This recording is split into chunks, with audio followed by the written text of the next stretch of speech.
محترم صدر، محترم وائس چانسلر صاحب، محترم اساتذہ و مہمان، السلام علیکم ورحمۃ اللہ وبرکاتہ۔ الحمدللہ رب العالمین والصلاة والسلام علی سید المرسلین وآلہ وصحبہ اجمعین۔ جیسا کہ ابھی اعلان کیا گیا، آج رسول اکرم صلی اللہ علیہ وسلم کی زندگی کے دو پہلو، جو حقیقت میں ایک ہی پہلو کے دو جو جز ہیں، یعنی اسلام کی تبلیغ اور اس تبلیغ کو قبول نہ کرنے والوں کے ساتھ آپ کا برتاؤ۔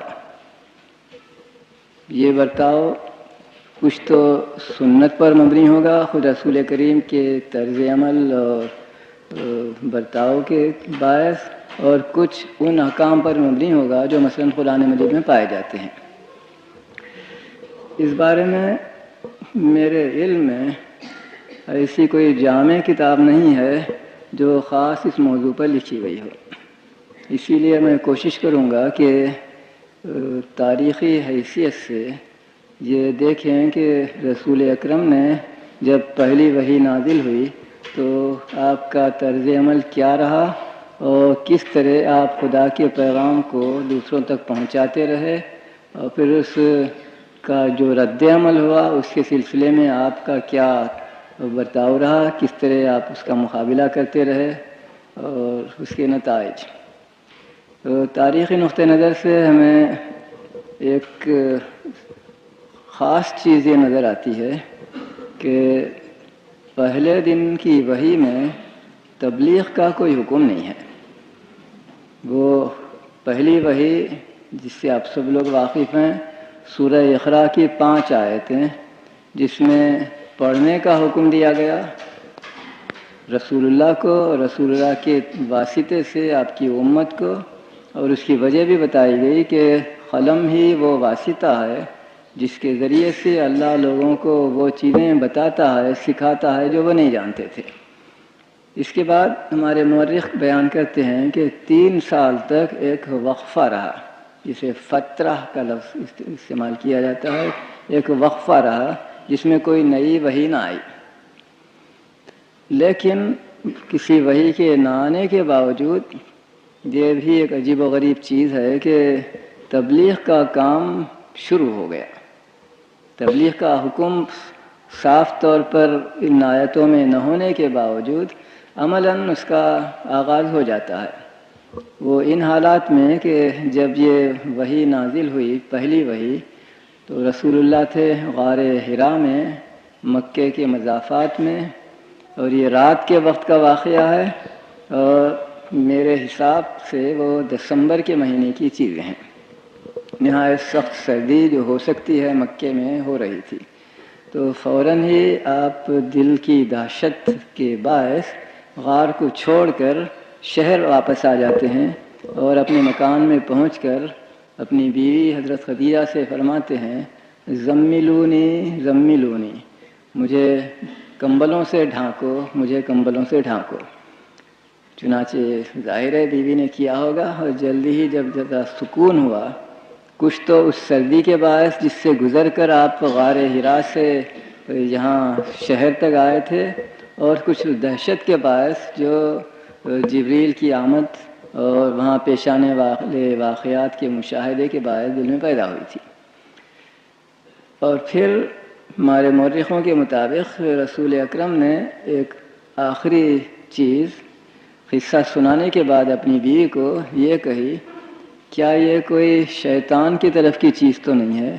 کیا میں کوئی کاہن نہیں بن گیا ہوں، جبکہ میں ساری زندگی ایسے لوگوں کو جو غیب دانی کا دعویٰ کرتے ہیں برا کہتا رہا؟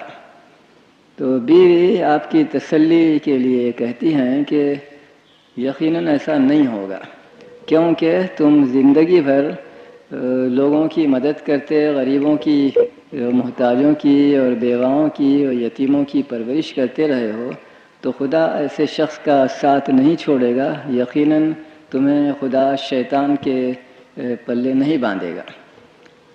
یہ کہہ کر بیوی نے ایک اور جملہ بھی کہا، یہ جو تم کہہ رہے ہو کہ ایک فرشتہ آیا تھا اور فلاں فلاں، میرا ایک چچا زاد بھائی ہے ورقہ ابن نوفل، اسے ان چیزوں سے بہت واقفیت ہے، کل صبح ہم اس کے پاس جائیں گے، تم اسے اپنا قصہ بیان کرنا، وہ تمہیں بہتر بتا سکے گا میرے مقابلے میں کہ یہ کیا چیز ہے۔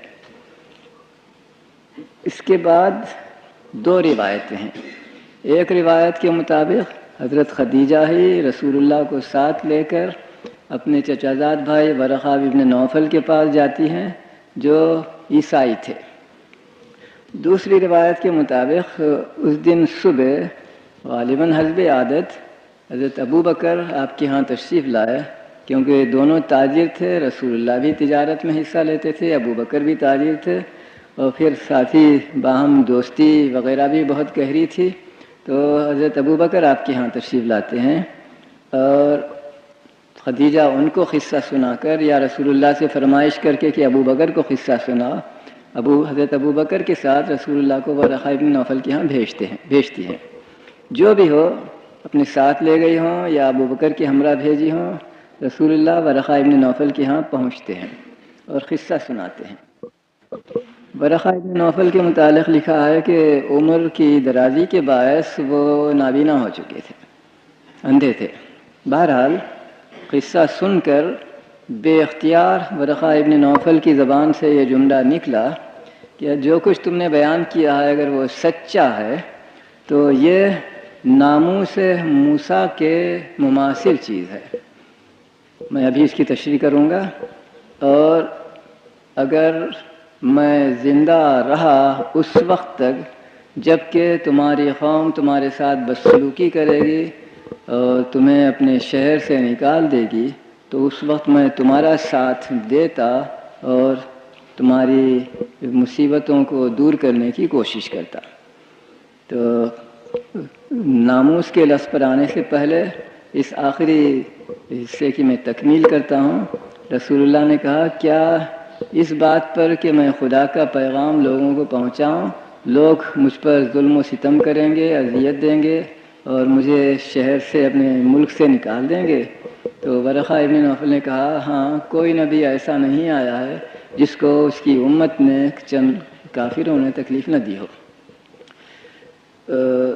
یہاں ایک جز جو قابل ذکر ہے، قبل اس کے کہ میں لفظ ناموس کی تشریح کے لیے مقرر اوپر جاؤں، وہ یہ کہ ورقہ ابن نوفل کا یہ بیان اپنے اندر اس امر کے عناصر رکھتا ہے کہ رسول اللہ نے تبلیغ کی اور اس نے تبلیغ کو قبول کیا، اسلام قبول کر لیا۔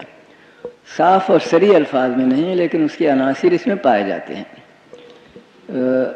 اور پھر کہتے ہیں کہ حضرت ابو بکر نے بھی اپنے آپ کو اس پر آمادہ کر لیا کہ رسول اللہ کے بیان کو قبول کریں کہ بے شک خدا کا فرشتہ آپ کے پاس آیا تھا آپ کو نبی معمور کرنے کے لیے، اور وہ اسے قبول کر لیتے ہیں۔ میں اب کچھ آپ کی اجازت سے لفظ ناموس پر بحث کروں گا۔ عام طور پر اردو میں بھی یہ لفظ ہے ناموس کا عزت کے معنی میں، اور ظاہر ہے کہ وہ معنی اس کانٹیکس میں سیاق و سباق میں پھپتے نہیں، حضرت موسیٰ کی عزت کے مماثل ہے، کوئی خاص معنی اس میں نظر نہیں آتے۔ ہمارے بعض مفسر یہ کہتے ہیں کہ ناموس کے معنی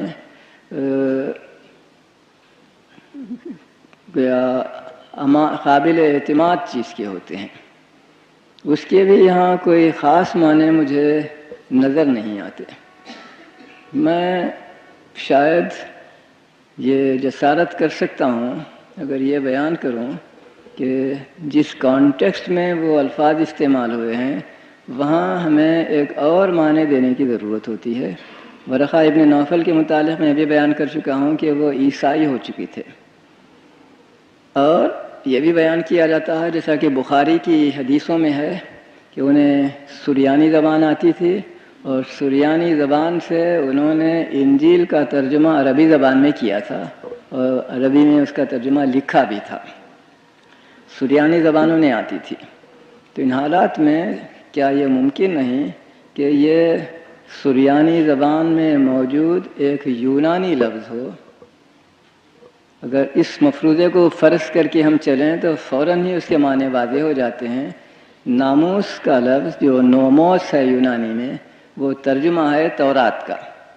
حضرت موسیٰ کی تورات سے مشابہ چیز ہے.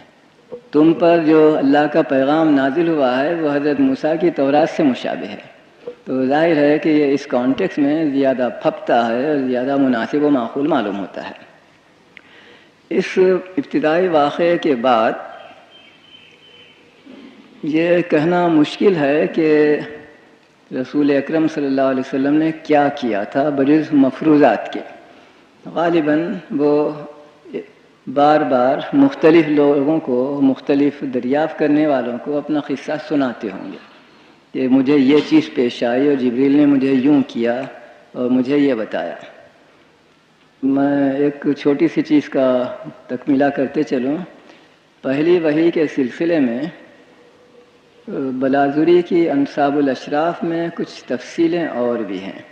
وہ یہ ہیں کہ سورہ اقرا کی 5 آیتوں کو پہنچانے کے بعد حضرت جبریل نے رسول اللہ کو اولاً استنجا کا طریقہ بتایا کہ کس طرح نجاست سے اپنے جسم کو پاک کرنا ہے، اور پھر اس کے بعد وضو کا طریقہ بتایا کہ نماز کے لیے کس طرح اپنے آپ کو جسمانی طور سے بھی اور روحانی طور سے بھی تیار کرو اللہ کے حضور میں جانے کے لیے. پھر جبریل نے امام بن کر نماز پڑھائی اور رسول اللہ نے مقتدی بن کر وہی حرکتیں کیں جو نماز میں ہوتی ہیں، یعنی قیام، رکوع، سجدہ وغیرہ. پھر اس کے بعد جبریل چلے گئے. تو ان حالات میں یہ روایت سیرت کی کتابوں میں پڑھ کر ہمیں حیرت نہ ہو کہ رسول اللہ اور آپ کی بیوی یہ دونوں وقتاً فوقتاً پبلک طور پر مثلاً کعبے کے سامنے نماز پڑھا کرتے تھے، اور یہ نماز مکے والوں کی عبادت سے مختلف تھی جس کے باعث لوگ حیرت سے دیکھتے. مگر چونکہ ابھی تک قرآن کی وہ آیتیں نازل نہیں ہوئی تھیں جن میں بت پرستی کو برا بھلا کہا گیا ہو اور بتوں کو جہنمی قرار دیا گیا ہو اور بتوں کی پرستش کرنے والوں کو بھی جہنم میں جانے کا مستحق قرار دیا ہو، اور اس طرح کی چونکہ ابھی آئی نہیں تھیں، اس لیے لوگوں کو ایک استعجاب، کیوریاسٹی ضرور ہوئی ہوگی اس نئے دین کے متعلق، لیکن ابھی کوئی رنجش اور کوئی غصہ و غضب ان میں نہیں پیدا ہوا ہوگا.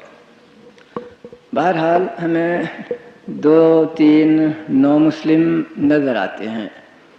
حضرت خدیجہ کے بعد اور حضرت ابو بکر کے بعد آپ کے چچازاد بھائی جو آپ کے متبنہ بیٹے بھی تھے یعنی حضرت علی، وہ بھی اسلام قبول کرتے ہیں.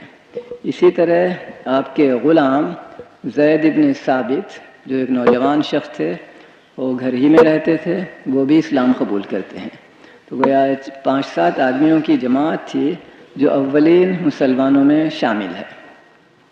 جہاں تک حضرت علی کا تعلق ہے، 2 مختلف روایتیں ان کے اسلام کی ملتی ہیں.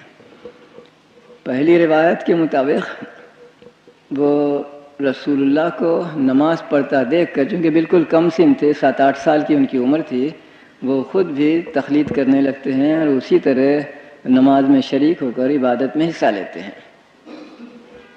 اور رسول اللہ اس سے منع نہیں کرتے، اور اس طرح وہ اپنے آپ کو رسول اللہ کا پیرو بناتے ہیں، اسلام قبول کر لیتے ہیں. ایک اور روایت یہ ہے کہ جو غالباً ذرا بات کی ہوگی، وہ یہ کہ رسول اللہ اور حضرت خدیجہ کعبے کے سامنے جا کر نہیں بلکہ چھپ کر کسی مقام پر شہر کے باہر کسی صحرا میں یا کسی پہاڑ کی گھاٹی میں نماز پڑھا کرتے تھے. حضرت علی نے کئی بار دیکھا کہ یہ دونوں چھپ کر گھر سے چلے جاتے ہیں تو پیچھے پیچھے ٹوہ میں جاتے ہیں، اور جب دیکھا کہ وہ نماز پڑھ رہے ہیں تو وہ بھی وہاں کھڑے رہتے ہیں. پھر پوچھتے ہیں نماز کے اختتام پر یہ کیا چیز ہے، اور جب رسول اللہ نے بتایا کہ یہ اللہ کا حکم ہے، میں اللہ کا نبی ہوں، تو وہ اپنا اسلام قبول کرتے ہیں. ان 2 کے علاوہ ایک تیسری روایت بھی ہے حضرت علی کی، اور ان اختلاف روایات کی وجہ سے یہ کہنا دشوار ہے کہ حضرت علی نے حقیقتاً کس زمانے میں اسلام قبول کیا اور کس وجہ سے اسلام قبول کیا. اور یہ تیسری روایت قطعاً 3 سال کے بعد کی ہے. پہلی وحی کے کم از کم 3 سال بعد کی روایت ہے، جبکہ رسول اللہ کو یہ حکم آیا کہ اپنے قریبی رشتہ داروں تک اسلام کی تبلیغ کرو. انذر عشیرتک الاقربین، اپنے قریبی رشتہ داروں کو اللہ سے ڈراؤ. چنانچہ اس وقت رسول اکرم صلی اللہ علیہ وسلم نے اس خدائی حکم کی تعمیل میں تبلیغ کا ایک طریقہ اختیار کیا جو میں آپ سے عرض کرتا ہوں. حضرت علی کو حکم دیا کہ بازار جا کر فلاں فلاں چیزیں خریدو، اور ان چیزوں کی مدد سے بیوی نے ایک ضیافت کی تیاری کی. پھر حضرت علی کو بھیجا کہ خاندان کے سارے گھروں میں جاؤ، چچاؤں کے پاس اور بھتیجوں کے پاس وغیرہ وغیرہ، اور چچاؤں کے بیٹوں کے پاس، اور انہیں دعوت دو کہ فلاں دن اور فلاں وقت کھانے کے لیے میرے پاس آئیں. وہ گئے، وہ تعمیل کرتے ہیں. ان لوگوں کو یہ نہیں معلوم تھا کہ کس غرض کے لیے بلایا گیا ہے، تو وہ آتے تو ہیں لیکن سب ایک وقت نہیں آتے، نمبر 1. دوسرے، سب لوگ آخر تک بیٹھے نہیں رہتے. کوئی جلد کھاتا ہے پھر اٹھ کر چلا جاتا ہے، پھر دوسرا ختم کرتا ہے، وہ جاتا ہے.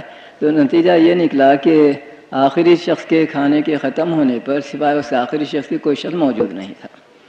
جو اصل منشا کے خاندان کے لوگوں میں تبلیغ کریں اس کے معنی تھا، لہذا پہلا اٹیمپٹ ناکام ہوا.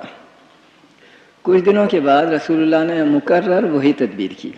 حضرت علی سامان خرید لاتے ہیں، حضرت علی دعوتیں پہنچاتے ہیں کیونکہ وہ متبنہ بیٹے تھے آپ کے، اور سب لوگ جب آتے ہیں تو اب کی دفعہ احتیاطاً رسول اللہ ان سے کہتے بھی جاتے ہیں کہ کھانے کے بعد میں تم سے کچھ کہنا چاہتا ہوں، ٹھہرنا، انتظار کرنا.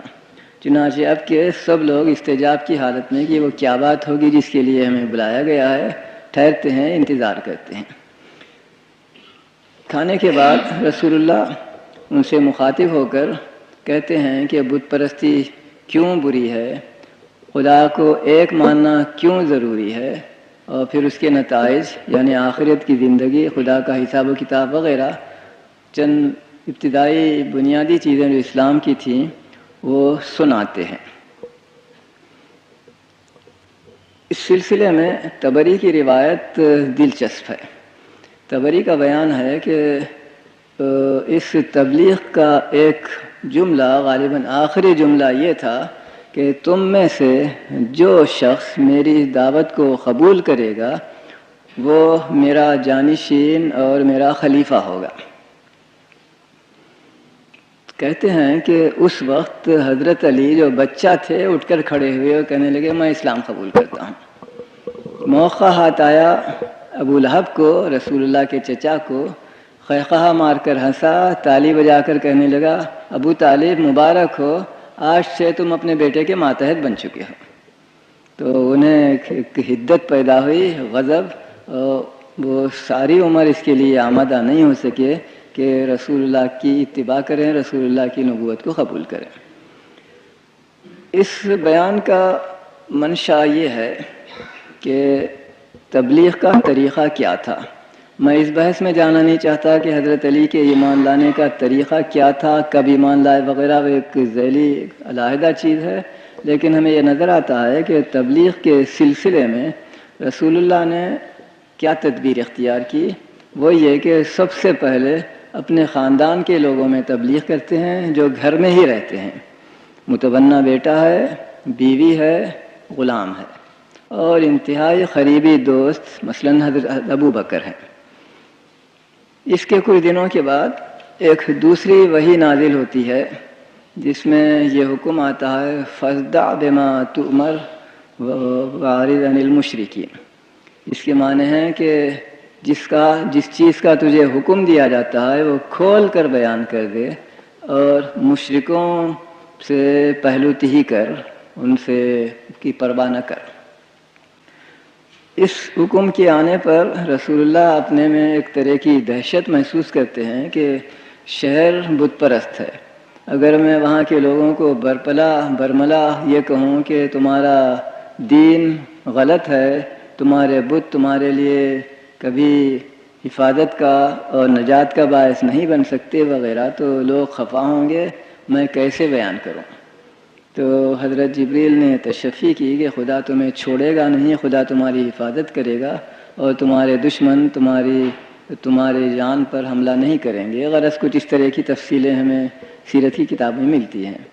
تو ایک دن رسول اللہ شہر کے باہر ایک پہاڑی کے دامن میں یا پہاڑی کے کچھ بلند حصے پر کھڑے رہ کر لوگوں کو اپنی طرف بلاتے ہیں، گویا کوئی حادثہ پیش آیا ہے، کوئی اہم چیز کہنی ہے، تو لوگ دوڑے دوڑے آئے۔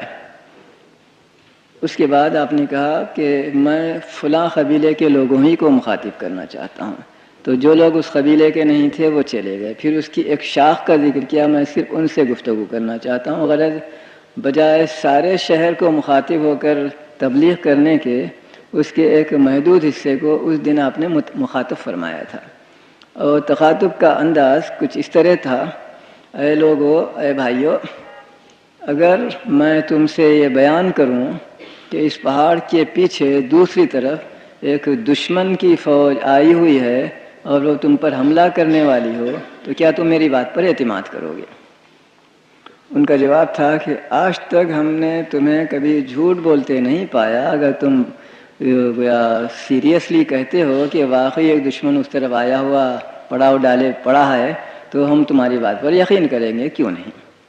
اس وقت رسول اللہ کہتے ہیں کہ میں تم کو اس انسانی لشکر سے بھی بڑے ایک دوسرے لشکر سے ڈراتا ہوں، یہ اللہ کا قہر و عذاب ہے۔ اگر تم اللہ کو ایک نہ مانو گے، اگر تم بتوں کی پرستش کرو گے تو خدا تم کو تمہارے مرنے کے بعد دوزخ میں ڈالے گا اور فلاں فلاں۔ اس دن علاوہ اور لوگوں کے آپ کا چچا ابو لہب بھی وہاں موجود تھا۔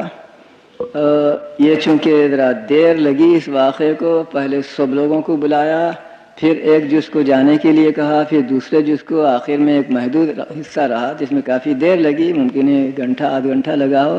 تو ابو جہل نے جل کر کہا، کیا اسی فضول چیز کے لیے تم نے ہمارا وقت ضائع کیا؟ اور پھر وہ بھی چلا گیا اور دوسرے لوگ بھی چلے گئے۔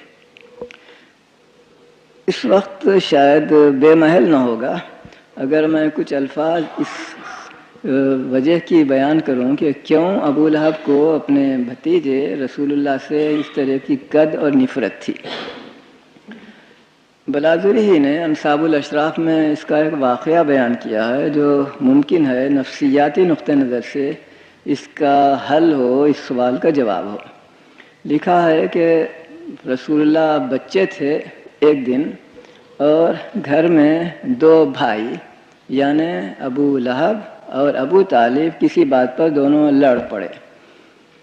اولاً ابو لہب نے اپنے بھائی کو زمین پر پٹکا اور سینے پر چڑھ کر تماچے لگائے۔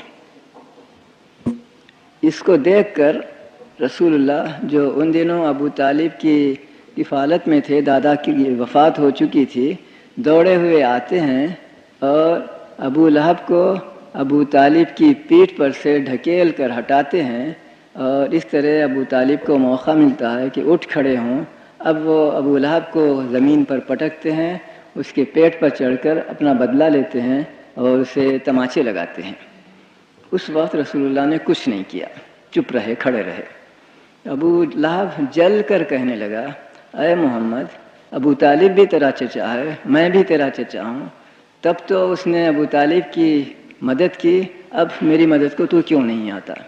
خدا کی قسم، کبھی میرا دل تجھ سے محبت نہیں کرے گا، میرا دل کبھی تجھ سے محبت نہیں کرے گا، میرا دل کبھی تجھ سے محبت نہیں کرے گا۔ ایک چھوٹا سا واقعہ اس میں ہے، ابو بلازری کی انصاب الاشراف میں۔ نفسیاتی نقطہ نظر سے میں سمجھتا ہوں جو لوگ جتنے زیادہ حساس ہوتے ہیں اتنا ہی وہ چھوٹی چیز کا تاثر لیتے ہیں اور اتنا ہی ان کے دلوں میں اس کا اثر دیر پا ہو سکتا ہے۔ تو ممکن ہے یہ وجہ تھی، ابتدائی وجہ، معمولی سی وجہ، جس کی بنا پر ابو طالب کو رسول اللہ سے نفرت پیدا ہو گئی، باوجود کہ وہ حقیقی چچا تھا اور کبھی اپنے بھتیجے کے دین کو، رسول اللہ کے دین کو قبول کرنے کے لیے وہ آمادہ نہ ہوا۔ چنانچہ اس کو اسلام کے انتہائی شدید دشمنوں میں سے ایک قرار دیا جاتا ہے۔ ان ابتدائی کوششوں کے بعد سارے شہر میں خبر پھیل گئی کہ محمد صلی اللہ علیہ وسلم نبوت کا دعویٰ کر رہے ہیں. یہ دعویٰ کرتے ہیں کہ ہمارے آبا و اجداد کا دین غلط ہے، لغو ہے، اور جن چیزوں کی ہم پرستش کرتے ہیں بت، وہ بھی جہنم میں جائیں گے اور ہم بھی جہنم میں جائیں گے. تو اس طرح رفتہ رفتہ آپ کے خلاف نفرت شدید سے شدید تر ہوتی چلی گئی. اور جلدی ہی وہ نوبت آ گئی کہ شہر کی حکومت نے، شہر کے سربراہدہ لوگوں نے رسول اللہ کو اس سے بھی منع کر دیا کہ کچھ کہے بغیر امن و امان کی حالت میں خانہ کعبہ کے سامنے آ کر اپنے طرز کی عبادت کریں. چنانچہ اس کے بعد سے رسول اللہ یا تو اپنے مکان میں نماز پڑھتے یا گھر سے باہر کسی جنگل صحرا میں جا کر وہاں عبادت کیا کرتے. لیکن گفتگو اور چھیڑ خانی اگر آپ اسے کہیے تو اس میں کمی نہیں ہوئی. لوگ آپ سے آتے، آپ سے بحث کرتے. نمبر 1، لوگ آپ کو طرح طرح کی تکلیفیں دیتے. ان میں آپ کا چچا ابو لہب بھی پیش ہے. چنانچہ وہ اس شہر میں جہاں ابھی رات کو روشنی کا کوئی انتظام نہیں تھا، رات کے وقت یہ معلوم کر کے کہ رسول اللہ جب سب لوگ سو جاتے ہیں تو اس وقت چھپ کر خانہ کعبہ کے سامنے آتے ہیں، وہاں اپنے طرز کی عبادت کرتے اور نماز پڑھتے ہیں. تو اس موقع کو وہ تاکتا رہتا اور کانٹے کی خاردار درختوں کی شاخیں اس مقام پر لا کر ڈالتا جہاں سے رسول اللہ کو گزرنا ہوتا اپنے مکان تک جانے کے لیے، اور خود مکان کی دہلیز وغیرہ پر گندگی اور غلاظت لا کر ڈالا کرتا تھا. یہ طریقے تھے جس کے باعث رسول اللہ کو اپنے پیام کے پہنچانے میں دشواری ہوتی رہی، لیکن آپ نے ہمت نہیں آ رہی، اس کا سلسلہ برابر جاری رکھا. اس وقت ایک نئی چیز پیش آئی، چھوٹی سی اور دلچسپ چیز، وہ یہ کہ مکے کے باشندے وقتاً فوقتاً جیسا ہم آج کل کہیں گے گلی کے لونڈوں کو اشکال دیتے تھے کہ اس شخص کے پیچھے جاؤ، اس پر پتھر پھینکو، پتھر مارو اور اس کو یہاں سے نکالو. جب کبھی ایسا ہوتا، جب کبھی ایسے بدتمیز لڑکے رسول اللہ کا پیچھا کرتے، تو ہمارے ایک مخریزی نے ایک دلچسپ قصہ بیان کیا ہے. وہ یہ کہ اگر کبھی اتفاق سے ابو سفیان کے مکان کے قریب ہوتے رسول اللہ، تو جھٹ سے ابو سفیان کے مکان میں گھس جاتے. اور ابو سفیان میں باوجود مسلمان نہ ہونے کے، باوجود اسلام سے قد ہونے کے، اتنی شرافت، اتنی انسانیت تھی کہ وہ فوراً رسول اللہ کی حفاظت کرتا اور ان گلی کے بچوں کو ڈانٹ ڈپٹ کر وہاں سے نکال دیتا، اور پھر رسول اللہ ان کے جانے کے بعد امن و اطمینان سے اپنے گھر کو واپس ہو سکتے. اس واقعے کا ذکر کرنے کے بعد مخریزی نے ایک چھوٹا سا اشارہ کیا ہے دلچسپ. وہ بہت بات کا واقعہ ہوگا. جب سن 8 ہجری میں رسول اللہ مکے کو فتح کریں گے تو اس وقت ہمارے مؤلف لکھتے ہیں کہ فوج کے ہراول دستے میں جو سامنے کا مقدمہ ہے، مقدمۃ الجیش، اس میں ایک منادی تھا جو بآواز بلند چلا کر گلیوں سے گزرتے وقت کہتا جاتا تھا کہ جو شخص ہتھیار ڈال دے وہ امن میں رہے گا، جو شخص اپنے گھر کے اندر بند رہے، باہر نہ نکلے، وہ امن میں رہے گا، جو خانہ کعبہ میں چلا جائے گا وہ امن میں رہے گا. اور آخری چیز جس کی طرف مجھے توجہ منعطف کرانی ہے، جو شخص ابو سفیان کے مکان میں جائے گا وہ بھی امن میں رہے گا. تو مخریزی کہتے ہیں کہ یہ امتیاز، یہ خصوصیت ابو سفیان کے لیے اس واقعے کی بنا پر تھی کہ زمانے قبل ہجرت جب کبھی مکے کے شریر بچے رسول اللہ کو تکلیف دیتے اور آپ ابو سفیان کے گھر میں جاتے تو ابو سفیان آپ کو پناہ دیتا تھا، لہذا اس کے معاوضے میں ابو سفیان کے مکان کو بھی پناہ گاہ، امن گاہ قرار دے دیا گیا. کوئی 4-5 سال جاری رہا، اور اس کے بعد مسلمانوں کی حالت اتنی خراب ہو گئی، لوگوں کی اذیت دی اور دیگر ممانعتوں کے باعث کہ جو لوگ نو مسلم تھے، مسلمان ہوئے تھے، ان کو اپنے وطن میں رہنا ناممکن ہو گیا تھا. تو رسول اللہ کی اجازت سے یہ لوگ ہجرت کر کے حبشہ چلے جاتے ہیں۔ وہاں ایک چھوٹی سی دلچسپ چیز قابل ذکر ہے، ان کو حبشہ جاتے وقت رسول اللہ یہ کہہ کر اجازت دیتے ہیں کہ اس ملک میں یعنی حبشہ میں جہاں نجاشی ایک عیسائی بادشاہ حکمران تھا، کہتے ہیں اس ملک میں ایک ایسا بادشاہ حکومت کرتا ہے جس کے ہاں کسی پر ظلم نہیں ہوتا، وہ حق کا ملک ہے۔ یہ بڑی تعریف تھی جو نجاشی کی گئی تھی۔ یہ لوگ حبشہ میں پہنچتے ہیں، اور اب ہم دیکھتے ہیں کہ تبلیغ کی اجازت چونکہ عام ہو گئی تھی، اس لیے یہ مسلمان بھی یا نو مسلم کہیے ان کو، مکے کے مہاجر بھی حبشہ میں تبلیغ کرتے ہیں، اور اس کا نتیجہ یہ ہوا کہ چند سال کے عرصے میں کافی تعداد، کم از کم 40-50 حبشی مسلمان ہو گئے وہاں۔ لیکن اس سلسلے میں دشواریاں بھی انہیں پیش آئیں۔ جب مکے والے ہجرت کر کے حبشہ چلے گئے تو حبشیوں کے پاس، نجاشی کے پاس مکے والوں نے، مشرکوں نے ایک وفد بھیجا یہ مطالبہ کرنے کے لیے کہ مسلمانوں کو ہمارے سپرد کر دیا جائے، ایکسٹراڈیشن عمل میں آئے، تاکہ ہم ان کو مکہ واپس لا کر ان کو حسب سابق یا حسب دلخواہ تکلیف دے سکیں، ستا سکیں۔ رسول اللہ کا بیان کہ وہاں ایک عادل بادشاہ حکمرانی کرتا ہے، اس کا ثبوت ملتا ہے۔ نجاشی نے صرف مطالبے کی بنا پر فیصلہ کرنا مناسب نہیں خیال کیا، فوراً مسلمانوں کو بلا بھیجا کہ تمہارے متعلق یہ الزام لگایا جاتا ہے کہ تم اپنے شہر میں فتنہ فساد کرتے رہے ہو، اور وہاں کے تعاقب سے بچنے کے لیے، وہاں کی سزادیوں سے بچنے کے لیے تم یہاں آ کر پناہ گزین ہو گئے ہو، تو تمہارا کیا جواب ہے؟ اس وقت رسول اللہ کے چچا زاد بھائی جعفر طیار جواب دیتے ہیں۔ قبل اس کے کہ میں اس کا ذکر کروں، ایک استنباط میں آپ سے بیان کرتا ہوں جس کی صراحت ہمیں تاریخ میں نہیں ملتی۔ رسول اللہ کے مکتوبات میں ایک مکتوب ہمیں ایسا ملتا ہے جو نجاشی کے نام ہے، اور اس کے الفاظ یہ ہیں کہ میں اپنے چچا زاد بھائی جعفر کو تیرے پاس بھیج رہا ہوں، جب وہ تیرے پاس پہنچے تو اس کو اور اس کے ساتھیوں کو کا استقبال کر اور ان کے ساتھ اچھا برتاؤ کر، اور اس بارے میں ایسی ہٹ دھرمی یا کچھ اس طرح کے الفاظ ہیں نہ دکھا جو شایان شان نہیں ہے۔ طبری میں یہ خط موجود ہے، اور اس میں یہ تفصیل نہیں ہے کہ خط کب بھیجا گیا، بلکہ کانٹیکس یہ بتاتا ہے کہ وہ سن 7 ہجری کا خط ہے۔ لیکن جیسا میں نے عرض کیا کہ یہ ناممکن نظر آتا ہے۔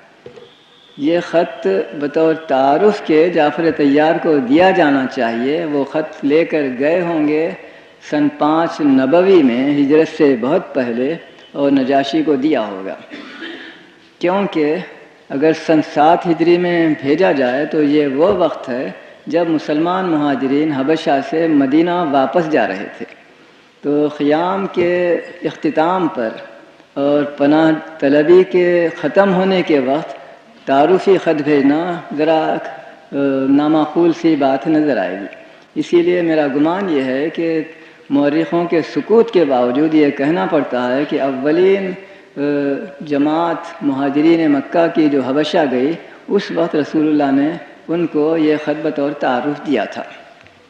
میں تفصیل میں اس لیے جانا نہیں چاہتا کہ کیوں دیا ہوگا وغیرہ، میرے پاس اس کے وجوہ ہیں۔ بہرحال مسلمانان مکہ میں تبلیغ رسول اللہ کرتے ہیں، اور مسلمان شدہ لوگ جہاں جہاں جاتے ہیں وہ اپنی تبلیغ کا سلسلہ اپنی قابلیت و صلاحیتوں کے مطابق جاری رکھتے ہیں، جس کے باعث لوگ مسلمان ہونے لگتے ہیں۔ چنانچہ جعفر طیار کو جب جواب دہی کا موقع ملا تو انہوں نے تفصیل سے بتایا کہ اسلام کیا چیز ہے، اور کیوں یہ لوگ جھوٹے ہیں جو ہم پر الزام لگاتے ہیں کہ ہم فتنہ و فساد کرتے رہے وغیرہ۔ اور پھر آخر میں انہوں نے کچھ قرآن مجید کی آیتیں بھی پڑھ کر سنائیں، خاص کر سورہ مریم کی، جس میں یہ ذکر تھا کہ حضرت عیسیٰ بغیر باپ کے حضرت مریم کے وطن سے پیدا ہوئے ہیں، خدا کے حکم سے فلاں فلاں یہ تفصیلیں. اس کو سن کر ہمارے مورخوں کا بیان ہے کہ نجاشی نے اپنے سامنے سے تخت پر یا زمین پر سے ایک تنکا اٹھایا، گھاس کا چھوٹا سا ٹکڑا، اور یہ کہا کہ اس نے ابھی آیتیں پڑھ کر جو قصہ بیان کیا حضرت عیسیٰ کا، حضرت عیسیٰ اس سے اتنا برابر بھی زیادہ نہیں ہے. مزید تفصیلیں ہمیں نہیں ملتی ہیں کہ آیا اس بادشاہ نے اسلام قبول کیا تھا یا نہیں کیا تھا، لیکن کچھ اشارے ہمیں ملتے ہیں جس کی بنا پر گمان پڑتا ہے کہ اگر اس وقت نہیں تو جلدی ہی نجاشی نے اسلام قبول کر لیا ہوگا، کیونکہ بخاری کی ایک روایت کے مطابق جس دن ہجرت کے بعد کا واقعہ ہے، جس دن مدینے میں نجاشی کی وفات کی خبر آئی تو رسول اللہ نے اس دن غائبانہ نماز جنازہ پڑھی نجاشی کے لیے. تو ظاہر ہے کہ رسول اللہ کسی غیر مسلم کے لیے نماز جنازہ نہیں پڑھ سکتے، تو توقع گمان کرنا چاہیے کہ نجاشی نے اسلام قبول کر لیا تھا اور اس کی اطلاع بھی رسول اللہ کو بھجوا دی تھی. یہ چند ابتدائی چیزیں ہیں جو تبلیغ کے سلسلے میں ہمیں ملتی ہیں، اور پھر اس کے بعد کچھ مشکل تر چیزوں سے رسول اللہ کو سابقہ پڑتا ہے. جب حبشہ بھیجی ہوئی جماعت مشرکین مکہ کی اپنے مقصد میں ناکام ہوئی تو واپس آنے پر انہوں نے مابقی مسلمانوں کو جو مکے میں تھے اپنے ظلم و تشدد کا زیادہ سختی کے ساتھ ہدف بنایا. علاوہ اور چیزوں کے اس وقت انہوں نے ایک قرارداد منظور کی کہ رسول اللہ اور آپ کے خاندان کے لوگوں سے نہ کوئی شخص نکاح بیاہ کے تعلقات رکھے، نہ بیٹی دے ان سے، نہ بیٹی لے ان کی، نہ انہیں کوئی چیز فروخت کرے تجارتی، نہ ان کے کی دکانوں سے اپنی کوئی چیز خریدے، حتیٰ کہ ان سے کوئی بات چیت بھی نہ کرے. اتنے وہ سیریس تھے کہ اس کو لکھ کر خانہ کعبہ کے اندر لٹکا دیا. ہم اقرار کرتے ہیں کہ اس اقرار کی اس معاہدے کی خلاف ورزی نہیں کریں گے. یہ بائیکاٹ کئی سال تک جاری رہا اور اس کے نتیجے کے طور پر کئی مسلمان مر بھی گئے. بہت سے مسلمان اتنی تکلیفیں اٹھاتے رہے کہ اس کو یاد بھی کرنے سے ہمیں رونگٹے کھڑے ہو جاتے ہیں. بالآخر وہ بائیکاٹ ختم ہوتا ہے، جس کی تفصیلوں میں اس وقت جانا نہیں چاہتا، لیکن دلچسپ انداز میں. اس کے بعد رسول اللہ شہر میں واپس آتے ہیں اور یہ دیکھ کر کہ اب شہر کے باشندوں سے بات چیت کرنی ناممکن ہو گئی ہے، اسلام کی دعوت کو قبول کرنے کے لیے تیار نہیں ہے، تو تبلیغ کے سلسلے میں ایک نئی تدبیر آپ کے ذہن میں آتی ہے. وہ یہ ہے کہ شہر کو چھوڑو، کسی اور جگہ جا کر تبلیغ کرو. اور آپ انتخاب فرماتے ہیں شہر طائف کا. اس کی وجہ ہمارے مورخوں نے یہ لکھی ہے کہ وہاں رسول اللہ کی ماں کی طرف کے رشتہ دار تھے، گویا ماموں کا علاقہ تھا. وہ بہت آس لے کر گئے، لیکن وہاں اس سے زیادہ دشواریوں کا سابقہ پڑا جتنا مکے میں تھا. چنانچہ اول تو ان ماموں نے آپ کو گالی گلوچ دے کر کہا کہ فوراً یہاں سے چلے جاؤ ورنہ تمہاری جان کی خیر نہیں. پھر جب آپ مجبوراً شہر سے نکلتے ہیں تو گلی کے شریر لڑکوں کو یہی لوگ رسول اللہ کے پیچھے لگاتے ہیں کہ ان پر پتھر مارو اور انہیں تکلیف دو اور انہیں اپنے شہر سے نکالو. آپ کو زخمی بھی ہو جاتے ہیں اور بہرحال شہر کے باہر پہنچ کر ایک باغ کو دیکھتے ہیں جس کے دروازے پر ایک دربان تھا اور اس کی اجازت سے وہ باغ کے اندر داخل ہو جاتے ہیں. دربان نیک دل شخص تھا اور حقیقت میں وہ عیسائی تھا، جیسا کہ میں بعد میں معلوم ہوا. اس نے ان شریر بچوں کو ڈانٹ ڈپٹ کر وہاں سے واپس روانہ کیا اور اپنے مالک کی اجازت سے، جو گھر ہی اسی باغ میں موجود تھا اور ایک مکے والا شخص تھا، وہ اس بےکس مہمان کی میزبانی کرتا ہے، کچھ پھل توڑ کر انگور کا خوشہ وغیرہ آپ کی خدمت میں پیش کرتا ہے. اس وقت ایک واقعہ پیش آیا جو تبلیغ کا ایک شاید انڈائریکٹ طریقہ کہا جا سکتا ہے. انگور کے ان دانوں کو کھاتے ہوئے رسول اللہ نے آغاز کیا بسم اللہ کہہ کر. تو وہ دربان باغ کا مالی کہیے حیرت سے پوچھتا ہے کہ اس ملک میں یہ کیا طریقہ، میں نے تو کبھی سنا نہیں۔ تو رسول اللہ اس سے کہتے ہیں کہ یہ میں نبی ہوں، خدا نے مجھے حکم دیا ہے کہ جو بھی کام کروں اللہ کے نام پر کروں۔ پھر اس سے پوچھا تم کون ہو؟ تو اس نے کہا میں عیسائی ہوں اور میرا وطن تھا نینوا کا شہر، آج کل جو شہر موصل ہے وہاں پر میں رہتا تھا۔ مصیبت آئی، گرفتار ہو کر آیا، بکا اور غلام کی حیثیت سے میں یہاں کام کرتا ہوں۔ تو رسول اللہ نے کہا کیا تم اسی شہر کے باشندے ہو جہاں میرا بھائی یونس رہا کرتا تھا، حضرت یونس علیہ السلام؟ تو بے اختیار وہ عیسائی آپ کے قدموں کو بوسہ دیتا ہے اور کہتا ہے تمہیں کیسے معلوم ہوا کہ وہاں یونس نبی رہا کرتے تھے؟ کچھ اس طرح کی گفتگو ہوتی ہے، اور پھر اس کے بعد آپ وہاں سے رخصت ہوتے ہیں اور مدینے کی طرف، مکے کی طرف واپس جاتے ہیں۔ تھوڑی دور آگے جا کر جب آپ تھک گئے تو ٹھہر جاتے ہیں، رات کا وقت ہے اور نماز میں مشغول ہوتے ہیں۔ اس نماز کے بعد ایک دل کے دکھ کی گویا دعا آپ کرتے ہیں جو واقعی آج بھی ہم پڑھیں تو ہمارے دل پر اس کا بڑا اثر ہوتا ہے۔ اس دعا کے الفاظ کم و بیش اس طرح ہیں کہ اے اللہ، میں تیرے احکام کی تعمیل کرتا رہا ہوں، میں تجھ سے اس حیثیت سے دعا کرتا ہوں کہ تو مصیبت زدوں کی مدد کرتا ہے، تو غریبوں کی مدد کرتا ہے، تو اور لوگوں کے پر رحم کرتا ہے جو رحم کے مستحق ہیں۔ اس طرح کے کچھ الفاظ ابتدائی کہہ کر پھر آپ کا یہ جملہ زبان سے نکلتا ہے، یہ ساری مصیبتیں اور ناکامیوں کے باوجود یہ ساری مصیبتیں میں برداشت کرنے کے لیے تیار ہوں اور اپنے مشن کو جاری رکھوں گا اگر تو مجھ سے خفا نہیں ہے، تو مجھ پر ناراض نہیں ہے۔ یہ تھا وہ ڈٹرمنیشن، وہ عزم جس کا اس مصیبت کے وقت بھی، انتہائی مصیبت کے وقت بھی، کہ شہر مکہ وطن سے آپ باہر ہیں، شہر طائف جہاں پناہ لینے کے لیے جاتے ہیں وہاں ناکامی ہوتی ہے، دنیا میں کوئی یار و مددگار نہیں ہے۔ اس وقت بھی آپ یہ کہتے ہیں اگر ان مصیبتوں کا منشا تیری ناراضی کا باعث تیری ناراضگی نہیں ہے تو اے اللہ میں اسے برابر جاری رکھوں گا۔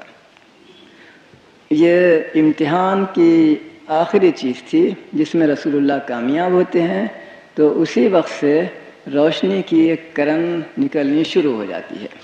چنانچہ ہمارے مورخ لکھتے ہیں کہ اس نماز سے جب آپ فارغ ہوئے تو ایک آیت نازل ہوئی، ایک سورت نازل ہوئی جس کے الفاظ یہ ہیں کہ قُلْ أُوحِیَ إِلَیَّ أَنَّهُ اسْتَمَعَ نَفَرٌ مِّنَ الْجِنِّ، کہہ اے محمد مجھ پر اللہ کی وحی نازل ہوئی ہے یہ بتانے کے لیے کہ جنات کا ایک گروہ آ کر تجھے سنتا رہا نماز کے وقت، اور فلاں فلاں پورا قصہ ہے۔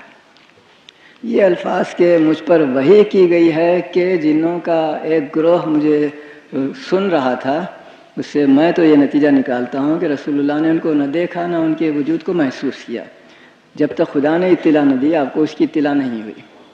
مگر اصل میں مجھے کہنا یہ ہے کہ ہمارے رسول نبی تھے انسانوں کے بھی اور جنات کے لیے بھی، اور اگر انسان آپ کی نبوت سے انکار کرتے ہیں تو کم از کم جنات، کم از کم ان کا ایک گروہ اسلام کو قبول کرتا ہے، اور یہ پہلی روشنی کی کرن تھی جو اس تاریکی، اس مایوسی کے عالم میں آپ کو دکھائی دیتی ہے۔ پھر آپ آہستہ آہستہ مکہ واپس ہوتے ہیں پیدل، اور اب ایک نئی مصیبت، وہ مصیبت یہ ہے کہ شہر مکہ سے باہر چلے جانے کے باعث آپ کی قومیت، سٹیزن شپ ختم ہوئی۔ آپ شہر میں داخل نہیں ہو سکتے جب تک کہ کوئی شہر کا باشندہ آپ کو پناہ نہ دے۔ چنانچہ ایک شخص کو، بدوی کو کچھ رقم کا وعدہ کر کے یا دے کر انعام کہتے ہیں کہ تم فلاں شخص کے پاس جاؤ اور اس سے کہو کہ وہ مجھے اپنی پناہ میں لے۔ وہ جاتا ہے، پھر واپس آ کر کہتا ہے کہ اس نے انکار کیا اور یہ وجہ بیان کی کہ کیوں وہ نہیں لینا چاہتا۔ پھر اس کو دوبارہ ایک اور شخص کے پاس بھیجتے ہیں ایک مزید انعام کے ساتھ، وہ بھی انکار کرتا ہے۔ آخر میں ایک تیسرے شخص کے پاس روانہ کرتے ہیں، وہ تیسرا شخص اس کو قبول کر لیتا ہے اور اپنے بچوں، اپنے قریبی رشتہ داروں کے ساتھ ہتھیار بند ہو کر آتا ہے اور رسول اللہ کو اپنی حمایت میں بطور گارڈ کے لے کر مکہ پہنچاتا ہے۔ اور حسب عادت اولاً ضرورت تھی اس نووارد کے لیے کہ کعبے کا طواف کرے، پھر اپنے گھر کو جائے۔ چنانچہ اعلان رسول اللہ کعبے کا طواف کرتے ہیں، اس گارڈ کی موجودگی میں پھر اپنے گھر کو جاتے ہیں۔ میں یہ کہتا چلوں کہ اس سفر طائف سے کچھ پہلے رسول اللہ کے 2 بڑے حامی مر چکے تھے، آپ کے چچا ابو طالب بھی، آپ کی بیوی حضرت خدیجہ بھی۔ اس مایوسی کے عالم میں آپ شہر چھوڑ کر طائف گئے تھے۔ بہرحال اب شہر مکہ میں آپ کی حیثیت ایک اجنبی کی تھی جو مقامی باشندوں میں سے ایک کی پناہ میں اور حمایت میں رہتے تھے، جس سے میں یہ معنی اخذ کرتا ہوں کہ رسول اللہ کو اب شہر میں آزادی نہیں تھی کہ سیاست میں حصہ لیں یعنی تبلیغ دین کریں۔ اس کا حل آپ نے سوچ لیا، نکال لیا، وہ یہ کہ شہر مکہ کے رواج کے تحت لوگوں کو ہر سال حج کے زمانے میں ایک طرح کا امن عام مل جاتا تھا۔ چنانچہ جو لوگ مجرم قاتل بھی ہوتے، چھپے ہوئے رہتے، وہ بھی حرام مہینوں کے زمانے میں، حج کے زمانے میں باہر نکل سکتے، کھلم کھلا جا آ سکتے تھے۔ اور شہر مکہ کے لوگ اگر اسلام کے دشمن ہیں تو کم از کم بیرونی ممالک سے آنے والے، بیرونی قبائل سے آنے والے جو حاجی تھے ان میں یہ تعصبات نہ ہوں، یہ ممکن ہے۔ چنانچہ رسول اللہ نے کوشش یہ کی کہ حج کے زمانے میں باہر سے آنے والے قبائل میں اسلام کی تبلیغ کریں، اور اس میں کامیابی ہوتی ہے کافی جد و جہد کے بعد۔ اور اولین مدنی مسلمان 6 اہل انصار اسی زمانے میں اسلام قبول کرتے ہیں، مینا میں حج کے زمانے میں۔ تفصیل ہے، دشواریوں کا ہمیں اندازہ ہوتا ہے۔ ابن ہشام کے مطابق رسول اللہ کم سے کم 15 قبائلی جماعتوں میں گئے، ہر ایک کو مخاطب ہو کر یہ کہتے رہے کہ تم اسلام قبول کرو جس کی فلاں فلاں خصوصیتیں ہیں، اور یہ تکلیف کا باعث نہیں، جلدی ہی قیصر و کسریٰ کی حکومتیں تمہارے قدموں پر نثار ہو جائیں گی۔ مگر کسی نے قبول نہیں کیا، صرف آخری 16ویں گروہ نے، جس میں 6 آدمی تھے انصار کے، وہ اس کو سن کر ایک دوسرے کو دیکھتے ہیں، جو ایک خفیہ گفتگو سے آپ سمجھیے، اور پھر کہتے ہیں کہ اچھا ہم اس کو اسلام کو قبول کرتے ہیں۔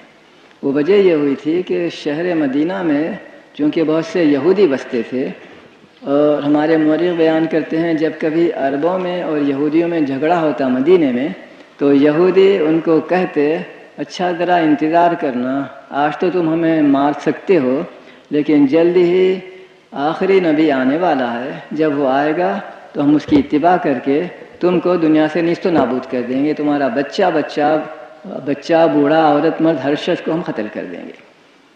ان مدینے والوں نے سوچا کہ اگر واقعی یہ نبی موعود ہی ہے تو کیوں نہیں یہودیوں سے پہلے ہم اسلام قبول کر لیں۔ چنانچہ یہی وجہ تھی، وہ ایک دوسرے کو دیکھتے ہیں، خاموش گفتگو ہوتی ہے اور پھر سب لوگ اسلام قبول کر لیتے ہیں۔ ان کا اسلام مخلصانہ تھا۔ چنانچہ مدینہ پہنچ کر وہ اسلام کی تبلیغ کرتے ہیں اور اس میں انہیں کامیابی بھی ہوتی ہے، اور 1 سال بعد اسی امن کے زمانے میں، حرام مہینوں میں، حج کے زمانے میں مدینے سے 12 آدمی مکہ آتے ہیں، رسول اللہ کے ہاتھ پر بیعت کرتے ہیں۔ اس بیعت کے بعد ہمیں چند عناصر ایسے نظر آتے ہیں جو دلچسپ ہیں۔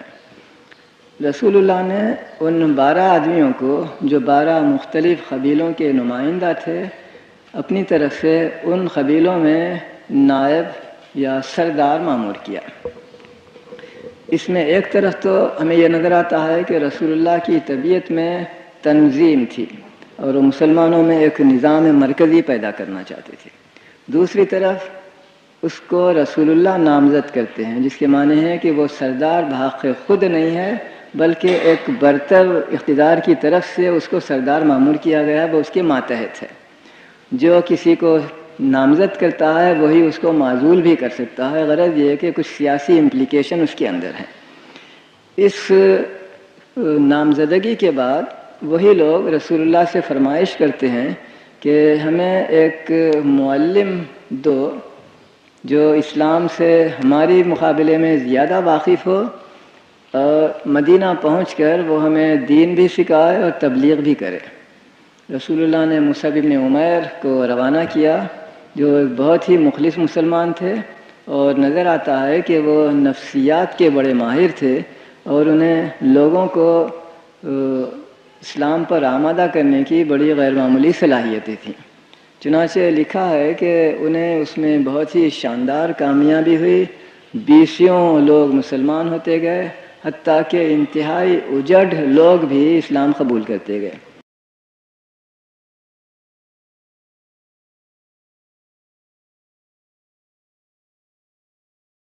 ایک کا واقعہ لکھا ہے جو دلچسپ ہے. ایک دن وہ ایک باغ میں جا کر وہاں کے لونڈی غلاموں بچوں کے سامنے کچھ تقریر شروع کی، یعنی اسلام کی دعوت. ایک شخص کو بولتا ہوا دیکھ کر بچے بھی بھاگتے ہوئے آئے، گھر کی لونڈیاں وغیرہ بھی آئیں اور سننے لگی. تو مالک کو جو یہ نظارہ، یہ تماشا نظر آیا، برا لگا. اس نے ایک آدمی کو بھیجا، جاؤ اس کو ڈانٹ کر یہاں سے نکالو کہ ہمارے باغ میں بلا اجازت آ کر اس طرح فتنہ فساد نہیں کرنا چاہیے. وہ شخص، وہ قریبی رشتہ دار پہلے ہی سے مسلمان ہو چکا تھا. اب اس نے بہانہ کیا اور جا کر کہا میں نے اسے بہت ڈانٹا، وہ مانتا نہیں، وہ میری بات نہیں مانے گا، تم ہی جا کر اسے یہاں سے نکالو. مگر اصل میں منشا یہ تھا کہ یہ سردار جو اجڑ طبیعت کا ہے وہ بھی ذرا اسلام کی باتیں سنے اور اس شخص کی زبان سے سنے جس کے پاس جادو ہے کہ وہ ہر شخص کو بے بس کر دیتا ہے اور وہ مسلمان ہو جاتا ہے. چنانچہ وہ سردار آتا ہے ایک نیزہ لیے ہوئے، بہت ہی دھوم دھام سے ہلاتے ہوئے، جاؤ نکلو یہاں سے ورنہ میں تمہیں مارتا ہوں، تمہیں قتل کرتا ہوں وغیرہ.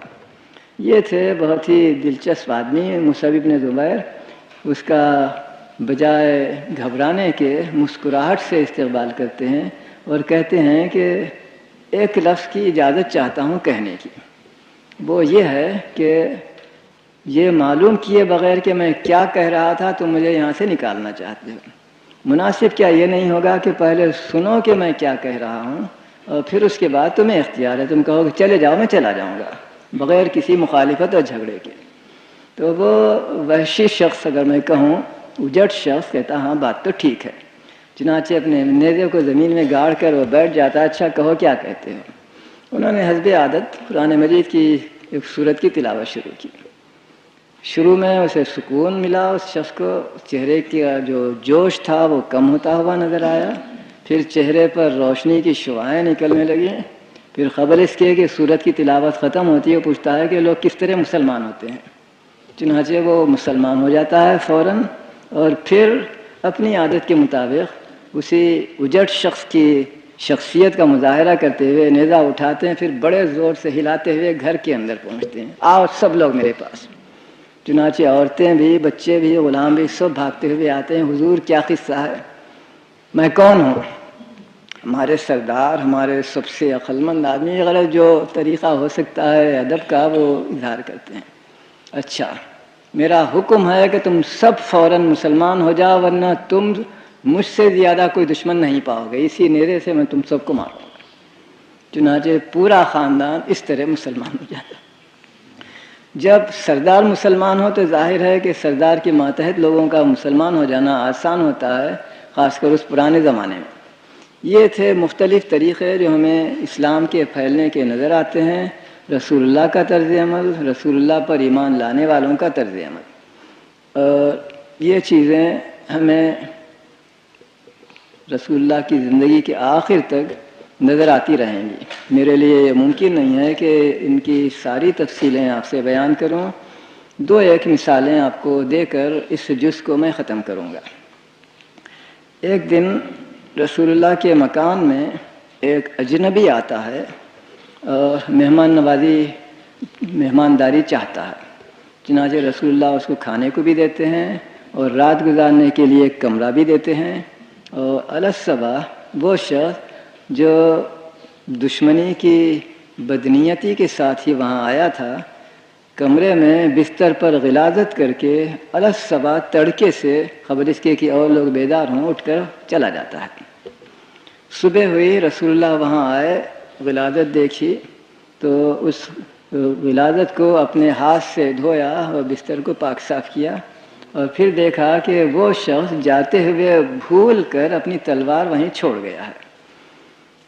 کچھ دور جا کر اسے فکر ہوئی میری تلوار، آہستہ آہستہ آتا ہے، خیال ہے کہ ابھی لوگ سو رہے ہوں گے، میں تلوار کو پھر لے کر واپس چلا جاؤں گا، مگر اس نے دیکھا کہ رسول اللہ بیدار ہو چکے ہیں، اپنے ہاتھ سے اس کے بستر کو صاف کر رہے ہیں، اور خبر اس کے کہ اس کی توقع کے مطابق رسول اللہ اسے ڈانٹیں دھمکائیں۔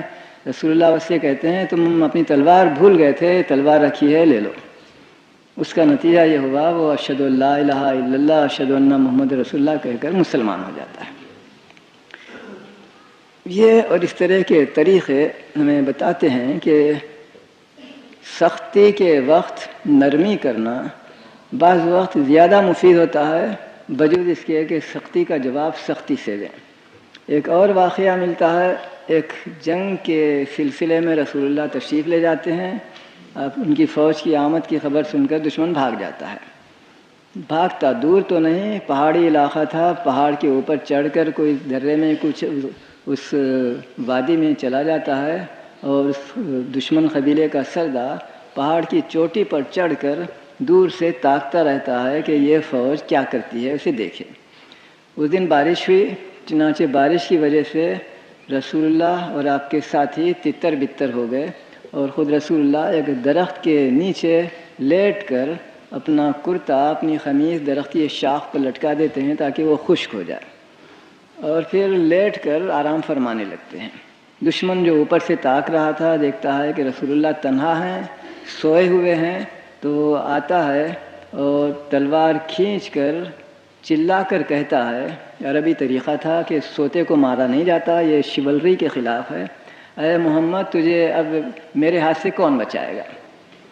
رسول اللہ صلی اللہ علیہ وسلم بہت ہی سکون کے ساتھ کہتے ہیں اللہ۔ اس لفظ کا اس پر اتنا رعب پڑا کہ ہاتھ میں تھرتھری پیدا ہوئی اور تلوار اس کے ہاتھ سے گر گئی۔ تلوار کو اب رسول اللہ خود اٹھا کر کہتے ہیں کہ اب تجھے میرے ہاتھ سے کون بچائے گا؟ وہ کہتا ہے کوئی نہیں۔ تو آپ اس کو اس کی تلوار واپس کرتے ہیں، جا میں تجھے معاف کرتا ہوں۔ وہ اس قدر متاثر ہوا اس مرحمت پر کہ فوراً کلمہ پڑھ کر مسلمان ہو جاتا ہے، اور کہتا ہے کہ میں اب اپنے قبیلے میں تبلیغ کروں گا اسلام کی۔ ایک اور واقعہ اس سلسلے میں ذکر کر کے میں اس بحث کو ختم کروں گا۔ مکہ معظمہ فتح ہوتا ہے، جس کے سلسلے میں رسول اللہ کی فوجی قابلیت اور مہارت کا میں ایک سابقہ لیکچر میں ذکر کر چکا ہوں کہ کس طرح 10,000 کا عظیم الشان اور بڑا لشکر مدینے سے مکہ پہنچتا ہے، اور دشمن کو کانوں کان خبر نہیں ہوتی جب تک کہ مسلمان شہر مکہ کے دامن میں کیمپ ڈال کر مقیم نہیں ہو جاتے ہیں۔ اس کے بعد شہر فتح ہوتا ہے، اور ایک منادی شہر میں چلاتا ہوا پھرتا ہے، ڈھنڈورا پیٹتا ہوا کہ رسول اللہ تم لوگوں کو حکم دیتے ہیں کہ کعبے کی مسجد میں آؤ تاکہ وہ تم سب سے مخاطب ہو سکیں اور کچھ کہہ سکیں۔ سب لوگ آئے، استجاب کے ساتھ، ڈر کے ساتھ، دھڑکن اور دہشت کے ساتھ، معلوم نہیں وہ ہمارے ساتھ کیا کرنے والا ہے، کیونکہ ان کے دلوں کی چوری تھی۔ 20 سال سے وہ اسلام اور اسلام کے پیغمبر کو تکلیف دیتے رہے تھے، اب وہی دشمن کا مالک ہو چکا تھا، ان کے شہر پر قبضہ کر چکا تھا، شہر سے نکلنے کے راستے بند تھے۔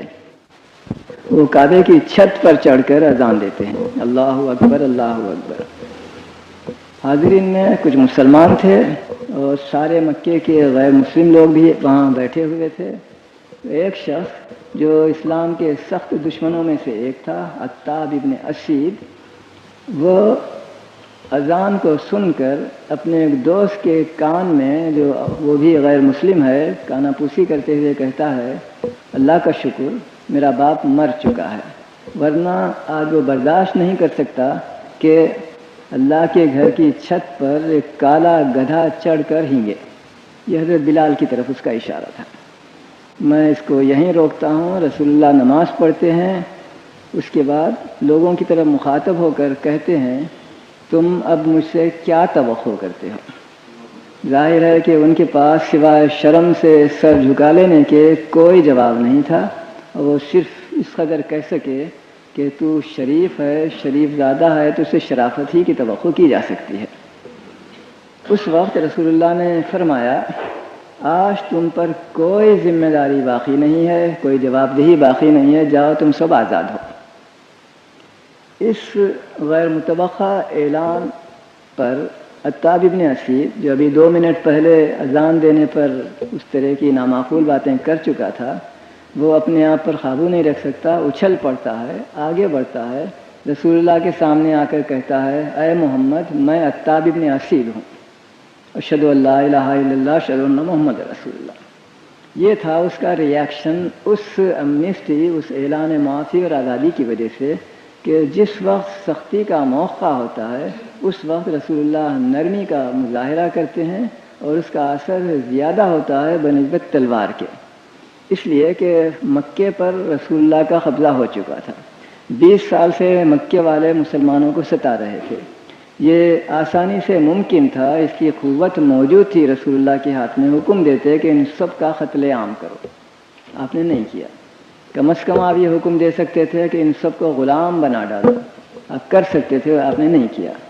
کم از کم یہی کر سکتے تھے کہ ان کا مال لوٹ لو، یہ بھی آپ نے نہیں کیا۔ یہ کہا کہ آج تم پر کوئی ذمہ داری باقی نہیں ہے، تمہیں جواب دہی کی ضرورت نہیں ہے، لا تثریب علیکم اليوم، جاؤ تم سب آزاد ہو۔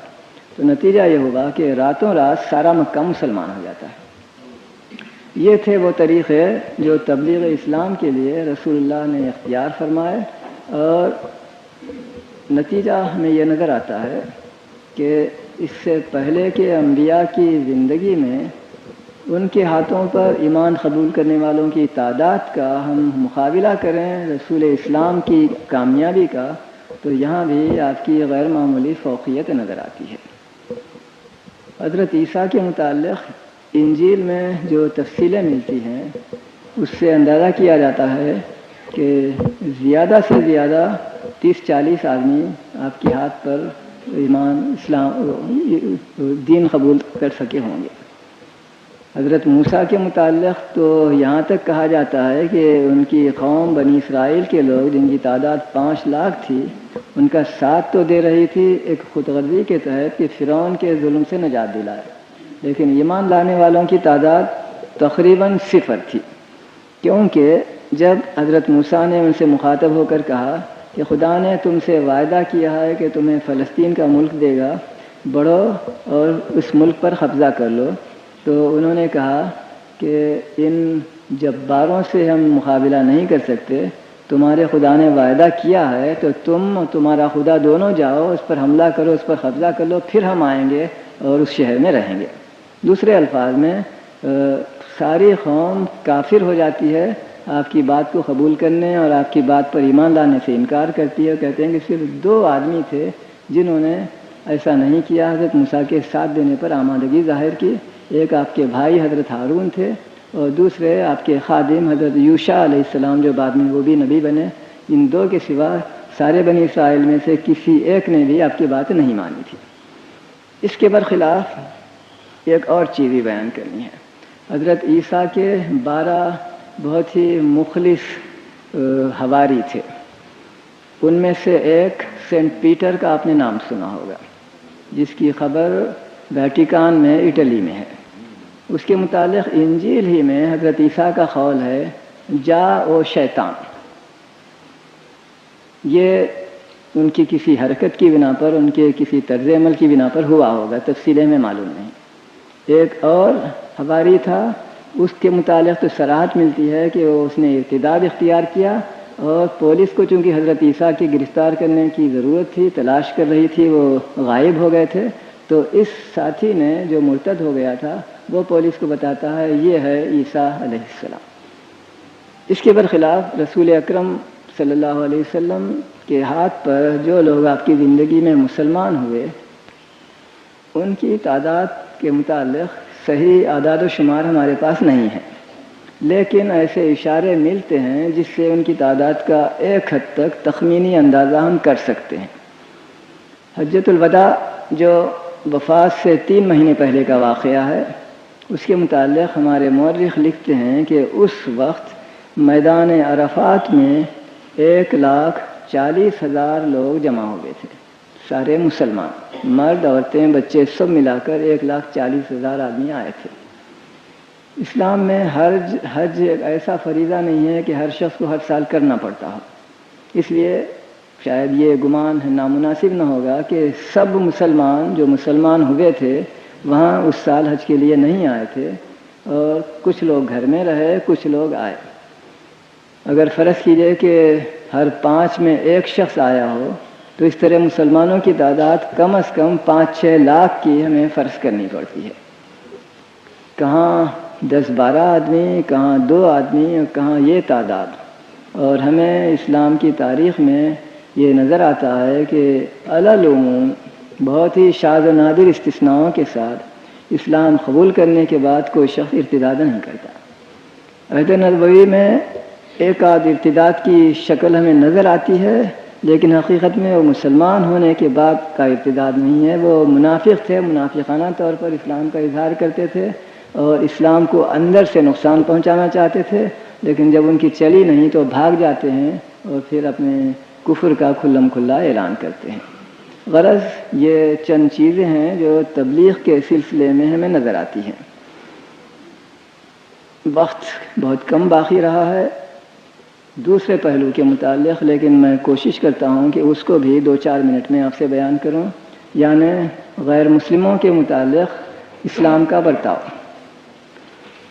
اس آیت سے آپ میں سے ہر شخص واقف ہے، لا اکراہ فی الدین ان علیک الا البلاغ، جبر کرنا اس کی کوئی اجازت نہیں اسلام قبول کرنے کے لیے۔ پیغمبر کا فریضہ بلاغ، تبلیغ، بس، اس کے بعد نتیجہ اللہ کے ہاتھ میں ہے۔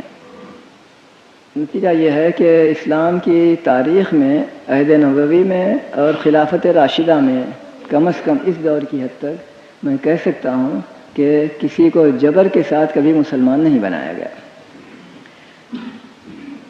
غیر مسلموں کے ساتھ کیا برتاؤ کرنا چاہیے؟ ایک عجیب و غریب چیز ہمیں قرآن میں ملتی ہے، وہ یہ ہے کہ ہر مذہبی دینی کمیونٹی کو کامل داخلی خود مختاری دی جائے کہ عبادت بھی وہ اپنے طرف سے کر سکیں، مقدمات میں اپنے ہی قانون پر، اپنے ہی ججوں کے ذریعے سے اپنے مقدمات کا فیصلہ کرائیں وغیرہ، کامل داخلی خود مختاری دی جاتی ہے۔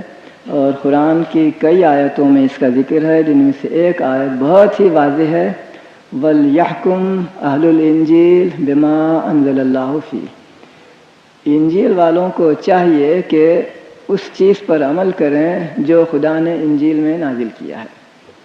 ان احکام کے تحت عہد نبوی ہی سے قوم واری خود مختاری ساری آبادی کو مل گئی تھی۔ مسلمان اپنے دین پر عمل کرتے، دینی عبادتی معاملات میں بھی اور قانونی معاملات میں بھی اور دیگر امور میں، اسی طرح ہر دوسری ملت کے لوگوں کو بھی اس کی آزادی ہوتی تھی۔ اس کے کچھ عرصہ بعد ایک نیا واقعہ پیش آتا ہے، مسلمانوں پر جنگ فرض کی جاتی ہے اور غیر مسلم رعایا کو اس سے مستثنیٰ کیا جاتا ہے، کیونکہ اگر مسلمان دین کی خاطر جنگ کریں تو غیر مسلموں کو اسلام کی خاطر جنگ کرنے پر مجبور نہیں کیا جا سکتا۔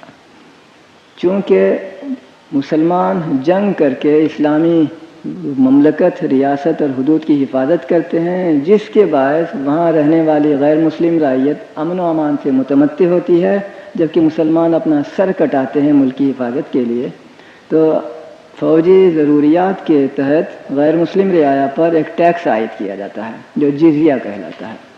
یہ جزیہ اسلام کی ایجاد نہیں ہے، اسلام سے پہلے ایران اور روم میں بھی جو لوگ فوجی خدمت انجام نہیں دیتے ان کو ایک ٹیکس ادا کرنا پڑتا تھا۔ چنانچہ یہ چیز اسلام میں بھی آئی اور غیر مسلم رعایا ایک بہت ہی خفیف ٹیکس دے کر، جو سال میں 10 دن کی غذا کے مترادف تھا، وہ مسلمان سلطنت کی پوری حفاظتی قوتوں، فوج، پولیس وغیرہ سے مستفید ہوتے رہتے، اور جس وقت مسلمان اپنا سر کٹاتے یہ تجارت کرنے، حرفت کرنے میں رہ کر ثروت کماتے رہتے تھے۔ اس کے علاوہ ہمیں ایک اور چیز نظر آتی ہے غیر مسلموں کے متعلق، وہ یہ ہے کہ دین کی بنا پر غیر مسلم رعایا کے ساتھ کوئی ڈسکریمنیشن نظر نہیں آتا۔ چنانچہ ہم دیکھتے ہیں کہ سن 2 ہجری میں جب غزوہ بدر میں مسلمانوں کو فتح ہوئی، مکے والوں کو شکست ہوئی، تو مکے والوں نے ایک وفد دوبارہ حبشہ کو بھیجا اور چاہا کہ وہاں جو مسلمان مہاجر متمتن ہیں ان کو نئے نجاشی سے کسی طرح واپس حاصل کر لیں اور ان کو تکلیف دیں۔ جب اس کی اطلاع رسول اللہ کو ہوئی تو مورخوں نے لکھا ہے کہ رسول اللہ نے عمرو بن امیہ ضمری کو اپنا سفیر بنا کر نجاشی کے ہاں بھیجا تاکہ مسلمانوں کی سفارش وہ کرے اور ان کی حفاظت کے لیے حکمران کو آمادہ کرے، اس صراحت کے ساتھ کہ عمرو بن امیہ ضمری اس وقت تک مسلمان نہیں ہوئے تھے۔ ایک شخص کو سفیر بنایا جاتا ہے کیونکہ شخصی اعتماد ہے، اور یہ ضروری نہیں سمجھا جاتا کہ وہ مسلمان بھی ہو۔ اسی طرح ہمیں اس کا بھی پتہ چلتا ہے کہ رسول اللہ کے ہمسائے میں کچھ یہودی رہتے تھے۔ ایک یہودی کا بچہ بیمار ہوتا ہے تو رسول اللہ اس بچے کی عیادت کے لیے اس کے گھر کو جایا کرتے ہیں۔ یہ مختلف چیزیں ہمیں نظر آتی ہیں غیر مسلموں سے برتاؤ کے سلسلے میں۔ ایک اور چیز، جب مسلمانوں ہی کا نہیں یہودیوں کا جنازہ بھی شہر سے کی گلیوں میں سے گزرتا اور اتفاق سے رسول اللہ وہاں کسی جگہ بیٹھے ہوئے ہوتے تو اس جنازے کو دیکھ کر آپ کھڑے ہو جاتے تاکہ کسی موت کے حادثے کے موقع پر ان کے ساتھ ایک طرح سے اپنی ہمدردی کا مظاہرہ کریں اور انہیں کوئی دلی تکلیف نہ ہو کہ ہمارے یہاں تو موتا لاش نکلی ہوئی ہے اور یہ لوگ ہنس رہے ہیں اور چلا رہے ہیں۔ غرض اس طرح کی چیزیں ہمیں تاریخ اسلام میں ملتی ہیں کہ مسلمانوں کا طرز عمل غیر مسلم رعایا کے ساتھ اس قدر رواداری کا تھا کہ اس کی نظیریں ہمیں تاریخ عالم میں کم ملتی ہیں۔ اس کا جو نتیجہ نکلا اس کی طرف اشارہ کر کے میں اسے ختم کرتا ہوں۔ رسول اللہ کی وفات کے بعد پہلی مرتبہ مسلمانوں میں خانہ جنگی ہوگی حضرت عثمان کے زمانے میں، پھر اس کے بعد 12 خانہ جنگیاں ہوتی رہیں گی۔ کسی بھی مسلمانوں کی خانہ جنگی کے زمانے میں غیر مسلم رعایا نے کبھی بغاوت نہیں کی۔ وہ نہ اس فریق کا ساتھ دیں گے نہ اس فریق کا، یہ اپنی حد تک ٹھیک ہے، لیکن اس موقع سے فائدہ اٹھا کر اس غاصب مسلمان حاکم سے نجات حاصل کریں اس کا خیال انہیں کبھی پیدا نہیں ہوا۔ حتیٰ کہ حضرت عثمان، حضرت معاویہ وغیرہ کے زمانے میں قیصر روم نے پیام بھیجے اور وہاں کی اسلامی ممالک کی عیسائی رعایا سے کہا یہ موقع ہے تم بغاوت کرو، میں بھی اسی وقت حملہ کرتا ہوں، مسلمانوں پر اندر سے اور باہر سے دونوں طرف سے حملہ کریں گے، ان سے ہم نجات پائیں گے۔ ان کا جواب اس ابتدائی زمانے سے لے کر کروسیڈز تک جب کبھی ایسے مطالبے پوپ نے کیے یا کسی عیسائی حکمران نے تو ان کا جواب ہی ہوتا تھا ہم ان کافر حکمرانوں کو یعنی مسلمانوں کو ہم مذہب حکمرانوں پر ہم ترجیح دیتے ہیں۔ اس کی وجہ یہی تھی کہ مسلمان کبھی غیر مسلموں پر جبر نہیں کرتے تھے اسلام لانے کے لیے، اور ان کو کامل آزادی اور خود مختاری دیتے تھے، حتیٰ کہ ان کی دینی مدد بھی کیا کرتے تھے۔ چنانچہ حضرت عمر کے زمانے کا ایک مشہور واقعہ ہے، اس کی اصل دستاویز آج تک محفوظ ہے۔ اس میں ایک عیسائی، حضرت عمر کے زمانے کا واقعہ ہے، عیسائی اپنے بعض ہم مذہبوں کو جو ایک دوسرے شہر کے تھے یہ لکھتا ہے آج کل ایک نئی قوم ہماری حاکم بن گئی ہے لیکن وہ ہم پر ظلم نہیں کرتی، اس کے برخلاف وہ ہمارے گرجاؤں کو اور ہمارے کانوینٹس کو مدد ہی کرتی ہے۔ السلام علیکم ورحمۃ اللہ وبرکاتہ۔ السلام علیکم ورحمۃ اللہ وبرکاتہ۔ سوالات جو آج کے اجتماع کے دوران میں کیے گئے ہیں ان کے متعلق کچھ مختصراً عرض کرنے کی آپ سے اجازت چاہتا ہوں. توقع ہے کہ آپ میری تقصیروں کو اور میری کوتاہیوں کو ان جوابات کے متعلق بھی اور اپنی ساری گزشتہ تقریروں کے متعلق بھی مجھے معاف فرمائیں گے، کیونکہ کوئی انسان معصوم ہونے کا دعویٰ نہیں کر سکتا، اور اگر مجھ میں کوئی قابلیت، کوئی خصوصیت ہے تو وہ یہی ہے کہ میں اپنی تقصیروں کو ماننے کے لیے ہر وقت آمادہ ہوں. پہلا سوال یہ ہے، آپ کے بیان کے مطابق نبی کریم صلی اللہ علیہ وسلم کے پیروکاروں کا تناسب حضرت عیسیٰ کے پیروکاروں سے کافی زیادہ تھا. کیا وجہ ہے کہ موجودہ دور میں وہ تناسب نہیں رہا؟ اس کے دو جواب ہو سکتے ہیں. ایک جواب قدرت کے متعلق ہے اور دوسرا جواب خود آپ کے ہمارے متعلق ہے. قدرت کے متعلق میں اس لیے منسوب کرتا ہوں کہ حضرت عیسیٰ کے اس دنیا سے تشریف لے جانے کے بعد اور ہمارے پیغمبر صلی اللہ علیہ وسلم کی اس دنیا میں تشریف آوری تک 600 سال کا وقفہ پڑا. لہذا عیسائیوں کو ہم پر 600 سال کی سبقت حاصل ہے. انشاءاللہ آئندہ 600 سال کے بعد ہماری حالت وہ نہیں رہے گی جو آج ہے. یہ قدرتی صورتحال ہے جو اس کی توجیہ کے لیے پیش کی جا سکتی ہے. لیکن اس سے زیادہ میرا قصور معاف کریں اگر میں یہ کہوں کہ یہ ہمارا اپنا قصور ہے. کیا ہم اپنے اطراف نہیں دیکھتے کہ عیسائی مشنری کس تندہی کے ساتھ، کس جوش و شوق سے اور کس خلوص کے ساتھ اپنا دین پھیلانے کی کوشش کرتے ہیں؟ ہماری تعداد عیسائیوں کی تعداد سے زیادہ ہو. اس کے باوجود میں کہہ سکتا ہوں کہ یہ بیان کرنا کہ موجودہ دور میں عیسائیوں کی تعداد مسلمانوں سے بہت زیادہ ہے، یہ صحیح نہیں. اس کے بعد یہ سوال ہے، اگر خلیفہ وقت یا اقتدار اعلیٰ یعنی اسلامی ریاست قتل یا طبی موت سے فارغ عہدہ نہ ہوں تو کیا کوئی ایسا اسلامی طریقہ ہے جس سے انہیں علیحدہ کیا جانا ممکن ہو؟ براہ کرم کسی مثال یعنی پریسیڈنٹ سے آگاہ فرمائیں. میرا پہلا جواب یہ ہے کہ آپ کو اس کی خواہش نہیں کرنی چاہیے، اور ضرورت ہے کہ مسلمانوں میں اتحاد، یکجہتی، تعاون عمل ہو. یہ نہیں کہ ایک دوسرے کے ساتھ خانہ جنگی میں مبتلا ہو کر اپنے دشمنوں کو موقع دیں کہ ہم پر قبضہ کریں.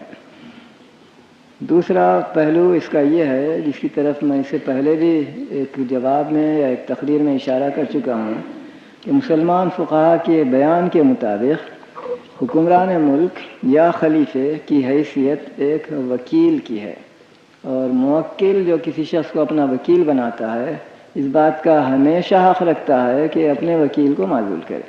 تو جو لوگ کسی کو حکمران بنائیں گے انہی کو یہ بھی حق ہوگا کہ اس کو اس کی خدمت سے الگ کریں اگر ان کی رائے میں وہ اپنے فرائض انجام نہیں دے رہا ہے. اس کے بعد کا سوال ہے، کل آپ نے ایک سوال کے جواب میں ارشاد فرمایا تھا کہ استاد کے لیے شاگرد کا دیا ہوا ہدیہ لینا مناسب نہیں. ہمارے علماء کرام تقریریں کرنے کا معاوضہ لیتے ہیں، اس کے متعلق قرآن و حدیث کی روشنی میں آپ کا کیا خیال ہے؟ مجھے معلوم نہیں کہ ایسا ہوتا ہے، لیکن میں عرض کروں گا کہ ہر شخص کی ضرورتیں ہوتی ہیں، اس لیے کوئی عام حکم نہیں دیا جا سکتا. ایک مثال میں آپ کو دیتا ہوں. حضرت عمر کو رسول اکرم نے ایک خدمت پر مامور کیا تھا، اور جہاں تک مجھے یاد ہے وہ زکوٰۃ وغیرہ کی تحصیل کا کام تھا. انجام دینے کے بعد جب واپس آئے تو رسول اللہ نے ان کی تنخواہ کے طور پر کچھ رقم انہیں عطا کی. حضرت عمر نے ادب کے ساتھ اس کو لینے سے انکار کیا اور کہا کہ یا رسول اللہ، مجھے اس مال کی ضرورت نہیں ہے، لیکن یہ کام میں خدا کے لیے کرنا چاہتا ہوں، اس لیے یہی رقم آپ کسی اور دوسری اسلامی ملک کی ضرورت کے لیے صرف فرما سکتے ہیں. رسول اکرم صلی اللہ علیہ وسلم نے کہا نہیں، تمہیں لینا چاہیے. لینے کے بعد چاہے کسی کار خیر میں لگا دو لیکن لینا چاہیے. یہ بخاری کے بیان کردہ حدیث ہے. میرا منشا اس سے یہ ہے کہ کچھ تو حکومت کے فرائض ہیں اور کچھ دوسرے الفاظ میں ان لوگوں کے فرائض ہیں جو کسی شخص سے کوئی کام لینا چاہتے ہیں. دوسری طرف جس شخص سے کام لیا گیا ہے اس کے اپنے فرائض، اس کے اپنے جذبات اور اس کی اپنی ضرورتیں ہوں گی. ان تمام چیزوں کا ہمیں لحاظ رکھنا ہوگا.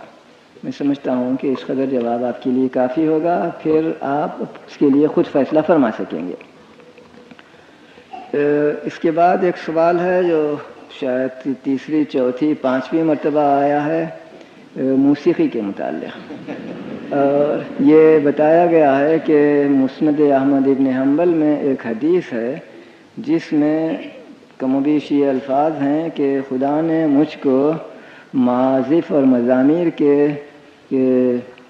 نابود کرنے کے لیے بھیجا ہے. میرا اس کے متعلق ادب کے ساتھ عریضہ یہ ہے کہ اس حدیث کی موجودگی میں اگر وہ حدیث ہے، صحیح حدیث ہے، تو دنیا کا کوئی مسلمان سرتابی نہیں کر سکتا. ظاہر ہے کہ میرے لیے بھی سوائے سر تسلیم خم کرنے، اسے سر آنکھوں پر رکھنے کے کوئی چارہ نہیں. اس کے باوجود دو چیزیں قابل ذکر ہیں.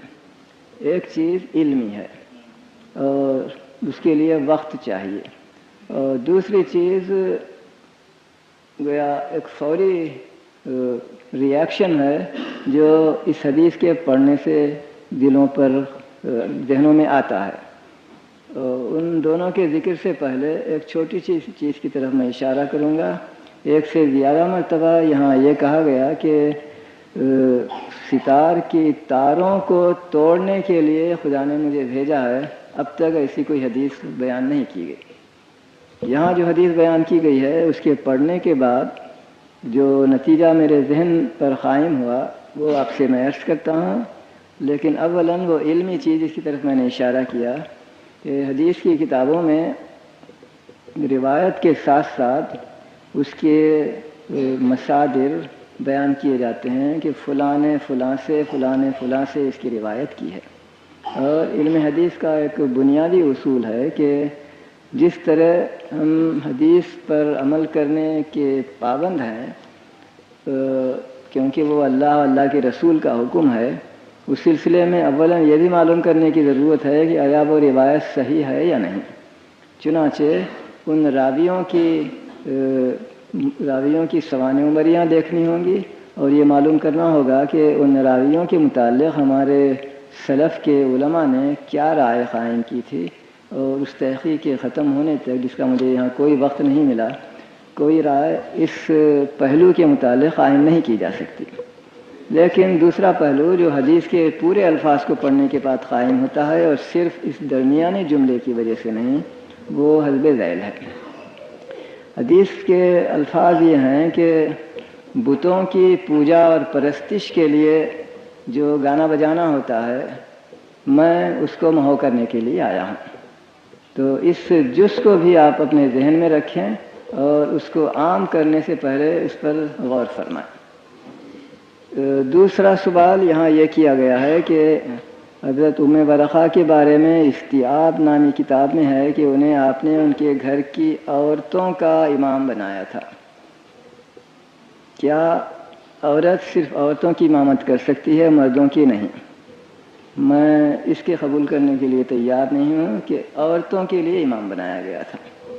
وہاں الفاظ ہیں ان کے خاندان کے اہل کے لیے. اہل کے معنی صرف عورت کے نہیں ہوتے ہیں. پھر اسی حدیث میں یہ بھی بیان کیا گیا ہے کہ ان کا ایک امام، ایک مؤذن تھا جو مرد تھا. اور پھر مزید تفصیلیں بھی ملتی ہیں کہ ان کے غلام بھی تھے. ظاہر ہے کہ غلام بھی ان کی امامت ہی میں نماز پڑھتے ہوں گے. غرض یہ کہ ان کی امامت صرف عورتوں کے لیے نہیں تھی بلکہ مردوں کے لیے بھی تھی. تیسرا سوال، رسول اکرم طائف میں غالباً 1.5 ماہ رہے، آپ نے وہاں کس کے ہاں قیام کیا؟ مجھے اس کا علم نہیں. میں سمجھتا ہوں کہ مشکل سے 1 دن وہاں رہے. 1.5 مہینے کی میں نے کبھی کوئی روایت پڑھی نہیں، ممکن ہے صحیح ہو. اس کے بعد ایک سوال ہے، غائبانہ نماز جنازہ جائز ہے یا نہیں؟ روایات میں آیا ہے کہ نجاشی کی وفات کے وقت تمام پردے ہٹا دیے گئے اور حضور صلی اللہ علیہ وسلم نے اس کی نماز جنازہ پڑھائی. ذرا وضاحت فرمائیں. جہاں تک بخاری کی روایت کا تعلق ہے، جو حدیث کی سب سے مستند کتاب ہے، اس میں اس جز کا ذکر نہیں ہے کہ پردے ہٹا دیے گئے تھے. اگر ان پردوں سے مراد میں یہ لوں کہ رسول اللہ نجاشی کو دیکھ سکتے تھے، یہ نہیں کہ نجاشی کی لاش آپ کے سامنے ہو، اس پر پردہ ہو، اس معنی میں بھی جیسا میں نے عرض کیا کہ بخاری کی روایت میں کوئی ذکر نہیں ہے، اور کسی اور روایت میں ہو تو میں نے کبھی پڑھی بھی نہیں آج تک. بہرحال یہ صراحت سے ہمیں معلوم ہوتا ہے کہ رسول اکرم صلی اللہ علیہ وسلم نے ایک شخص کی اس کی وفات کے بعد جو ایک اور ملک میں ہوئی تھی، مدینہ منورہ میں نماز جنازہ پڑھائی، اور اب 1400 سال سے مسلمان ایسا ہی کرتے آ رہے ہیں.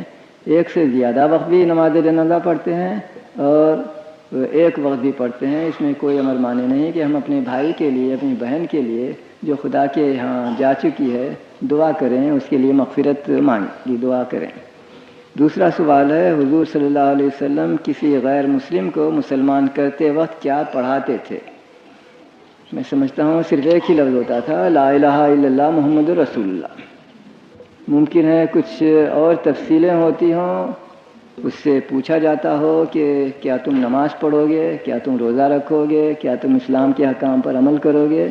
اس طرح کی چیزیں ہو سکتی ہیں، اور وہ مختلف افراد کے لحاظ سے مختلف بھی ہو سکتی ہیں، کیونکہ کئی بار اس کا ذکر آیا کہ صرف لا الہ الا اللہ محمد رسول اللہ کہا گیا اور ختم ہو گیا قصہ. ایک سوال ہے، کیا مسلمانان عالم کو ایک مرکز پر مجتمع کرنے کے لیے اسلامی خلافت کا دوبارہ قائم کرنا ضروری نہیں ہے؟ اگر ہے تو اس کے کیا امکانات ہیں، اور ایسا کرنے کے لیے کیا اقدامات ضروری ہیں اور کس سطح پر؟ اس کا میں جواب دینے سے قاصر ہوں، سوائے اس کے کہ میری بھی تمنا ہے کہ ایسا ہو. اگر میں کسی ملک کا بادشاہ ہوتا تو اس پر آمادہ رہتا کہ کسی اور ایمبیشس شخص کے لیے اپنی جگہ خالی کر دوں اور کہہ دوں کہ تم ان دونوں ملکوں کے بادشاہ بنو، دو بادشاہ نہ رہیں. لیکن ایسی کوئی چیز میرے بس میں نہیں ہے، لہذا میں آپ سے کچھ کہہ نہیں سکتا کہ کیا کرنا چاہیے، کیونکہ دیکھا جاتا ہے کہ یہ کام رعایا کے کرنے کا نہیں ہے بلکہ حکمرانان ملک کے کرنے کا ہے، اور ان میں اب تک ایسی کوئی چیز نظر نہیں آئی جو اس سلسلے میں ہمیں ہمت دلاتی ہو. دوسرا سوال یہ ہے، آج کل کی حالات میں تبلیغ کی ضرورت غیر مسلموں سے زیادہ مسلمانوں میں کرنے کی ضرورت ہے. اپنے تجربات کی روشنی میں وضاحت فرمائیں. مجھے اس سے اتفاق بھی ہے، اختلاف بھی ہے. اتفاق اس معنی میں کہ اگر مسلمانوں کا کردار اچھا ہو تو اس کردار کا اثر دیکھنے والے غیر مسلموں پر پڑتا ہے. لیکن اختلاف بھی ہے اس معنی میں کہ اگر ہم انتظار کریں کہ سارے مسلمان صحیح معنی میں مسلمان بن جائیں اور ہم پھر تبلیغ کریں تو یہ قیامت تک نہیں ہو سکتا. ضرورت ہے کہ دونوں کام بیک وقت جاری رہیں، اور ہم مسلمانوں کو مسلمان بنانے کے لیے بھی کام کریں، غیر مسلموں تک اسلام کا پیام پہنچانے کی بھی کوشش کریں، اور یہ دونوں ایک دوسرے کی مدد کریں، ایک دوسرے کا تعاون کریں. یہ دونوں عمل ہمارے غیر مسلموں کے ساتھ اسلام کی مثالی رواداری کے باوجود مرتد کو واجب القتل کیوں قرار دیا گیا ہے؟ لا اکراہ فی الدین کے باوجود ایسا حکم دینے کا کیا جواز ہے؟ اس بارے میں میرا تاثر، میرا شخصی رد عمل یہ ہے کہ مرتد کو سزائے موت دین کے سلسلے میں جو تصور کیا گیا ہے نہیں دی جاتی، بلکہ وہ ایک سیاسی غداری ہے. دنیا کی کوئی حکومت بھی آج تک حکومت سے، ملک سے، وطن سے غداری کرنے والے کو معاف نہیں کرتی، بلکہ اس کے سزائے موت اس کے لیے حکم کے طور پر معین ہے. اس سلسلے میں اسلام میں چونکہ سیاست اور دین کو الگ نہیں کیا گیا ہے، اس لیے ہمیں شبہ پیدا ہوتا ہے کہ یہ دین کی سزا ہے اور دین کی رواداری اور دین کی آزادی اس کے معنی ہے. میں اس کے برخلاف یہ سمجھتا ہوں کہ چونکہ ہم کسی کو اسلام میں داخل ہونے اور اسلامی کمیونٹی کے اندر آنے کا پر جبر نہیں کرتے، لیکن جب وہ واقعی خلوص کے ساتھ اس کے اندر داخل ہوتا ہے تو اس کو سیاسی ضروریات کے تحت سولیڈیرٹی کی ضرورت ہوگی. جب اس سے وہ انکار کرتا ہے اور غداری کرتا ہے تو اس کو دنیا کے عام سیاسی قواعد کے تحت جو سزا غداری کی سزا دی جاتی ہے وہ مرتد کو دی جاتی ہے. دوسرا سوال ہے غیر ممالک خاص طور پر یورپ اور امریکہ میں تبلیغی جماعت کی تبلیغ کے کیا اثرات مترتب ہوئے ہیں؟ کیا اس جماعت کی کارکردگی کافی مؤثر ثابت ہو رہی ہے؟ اگر نہیں ہے تو کیوں؟ وضاحت فرمائیں. مجھے اور ملکوں کا علم نہیں، لیکن شہر پیرس کی حد تک میں کہہ سکتا ہوں کہ گزشتہ کوئی 20 سال سے یہ جماعتیں وہاں آنے لگی ہیں اور میں نے اس کے اچھے نتائج دیکھے. اب سے 20 سال پہلے پیرس شہر کے مسلمانوں میں اگر نماز پڑھنے والوں کی تعداد 1000 میں 1 تھی تو اب میں کہہ سکتا ہوں کہ وہ کچھ نہیں تو 100 میں 50 ہو گئی ہے. 50% لوگ نماز پڑھنے لگے ہیں. اور یہ جماعت تبلیغ ہی کی کوششوں سے نظر آتا ہے. اس کا ایک مظاہرہ بھی ہے. 1924 عیسوی سے پیرس میں ایک مسجد ہے، بہت عظیم الشان شاندار مسجد. اب گزشتہ 10-12 سال سے یہ مسجد ناکافی ثابت ہو رہی ہے اور نتیجہ یہ ہے کہ روز بروز شہر میں نئی مسجدیں یا بننے لگی ہیں یا کرائے پہ لے کر اس سے مسجد کا کام لیا جا رہا ہے، یا خود عیسائیوں کی طرف سے فروخت کیے جانے والے گرجاؤں کو خرید کر ان کو مسجد میں مبدل کیا جا رہا ہے. نتیجہ یہ ہے کہ اس وقت میرے علم میں شہر پیرس اور اس کے مضافات میں 80 سے زیادہ مسجدیں ہیں. ایک اور سوال ہے، اول مسلمین میں صلی اللہ علیہ وسلم کی بڑی صاحبزادی حضرت زینب رضی اللہ عنہا کا نام کیوں نہیں بتلایا جاتا، جبکہ ان کی ہم عمر یا ان سے بھی کم عمر حضرت علی رضی اللہ عنہ کا نام لیا جاتا ہے؟ میرا منشا یہ نہیں تھا کہ سارے مسلمانوں کی تعداد بیان کروں. حضرت علی کے متعلق چونکہ صراحت سے ذکر آتا ہے کہ انہوں نے 8-10 سال کی عمر میں اسلام قبول کیا، اور اس سلسلے میں ہمارے مورخ بیان نہیں کرتے کہ آپ کے بچے، آپ کی لڑکیاں بھی اسلام کا اعلان کر چکی تھیں.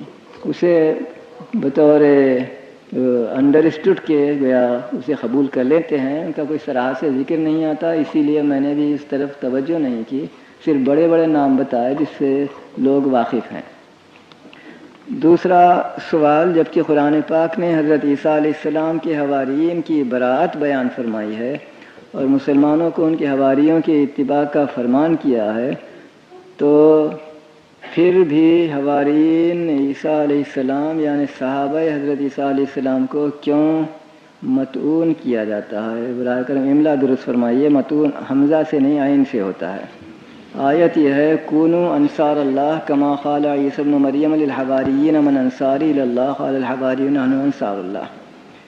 میں نے اپنی طرف سے کوئی تعان نہیں کیا، میں نے بیان کیا کہ خود انجیل کے بیانات کے مطابق،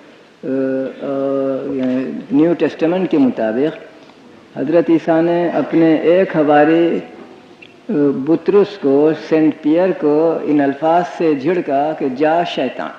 اس سے زیادہ میرا کوئی اور مقصد نہیں تھا. یہ روایت صحیح ہے یا نہیں اس کا میں ذمہ دار نہیں. میں نے یہ بیان کیا کہ عیسائیوں کے اپنے بیان کے مطابق، ان کی مقدس کتاب کے مطابق ایسا پیش آیا، اور یہی حال کائفاس کے متعلق ہے جس نے حضرت عیسیٰ کو ڈیناؤنس کر کے پولیس کے ہاتھ میں گرفتار کروایا تھا. اس کے بعد ایک سوال ہے، آپ نے تقریر کی ابتدا میں ورقہ بن نوفل کا واقعہ بیان فرمایا. اس واقعے سے یہ تاثر پیدا ہوتا ہے کہ خود رسول اللہ کو اپنے رسول ہونے کا علم نہیں تھا، جبکہ ورقہ بن نوفل یہ جانتا تھا. کیا اس واقعے میں رسول اللہ کی سبکی نہیں ہوتی؟ کیا نبی وقت کا سب سے بڑا عالم، کوئی اور لفظ ہے میں پڑھ نہیں سکا اس کو، وقت کی سب سے بڑی کامل اور جامع شخصیت تمثیل نہیں ہوتا؟ کیا وہ کسی بھی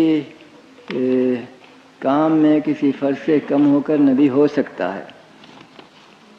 جو مفہوم میں آپ کا سمجھا اس کا جواب میں یہ عرض کرتا ہوں کہ رسول اللہ صلی اللہ علیہ وسلم کو پہلی مرتبہ یہ واقعہ پیش آیا کہ ایک شخصیت آپ کے سامنے آ کر کہتی ہے کہ میں جبریل ہوں اور خدا نے مجھے بھیجا ہے اور تم کو خدا نے اس امت کا نبی بنایا ہے۔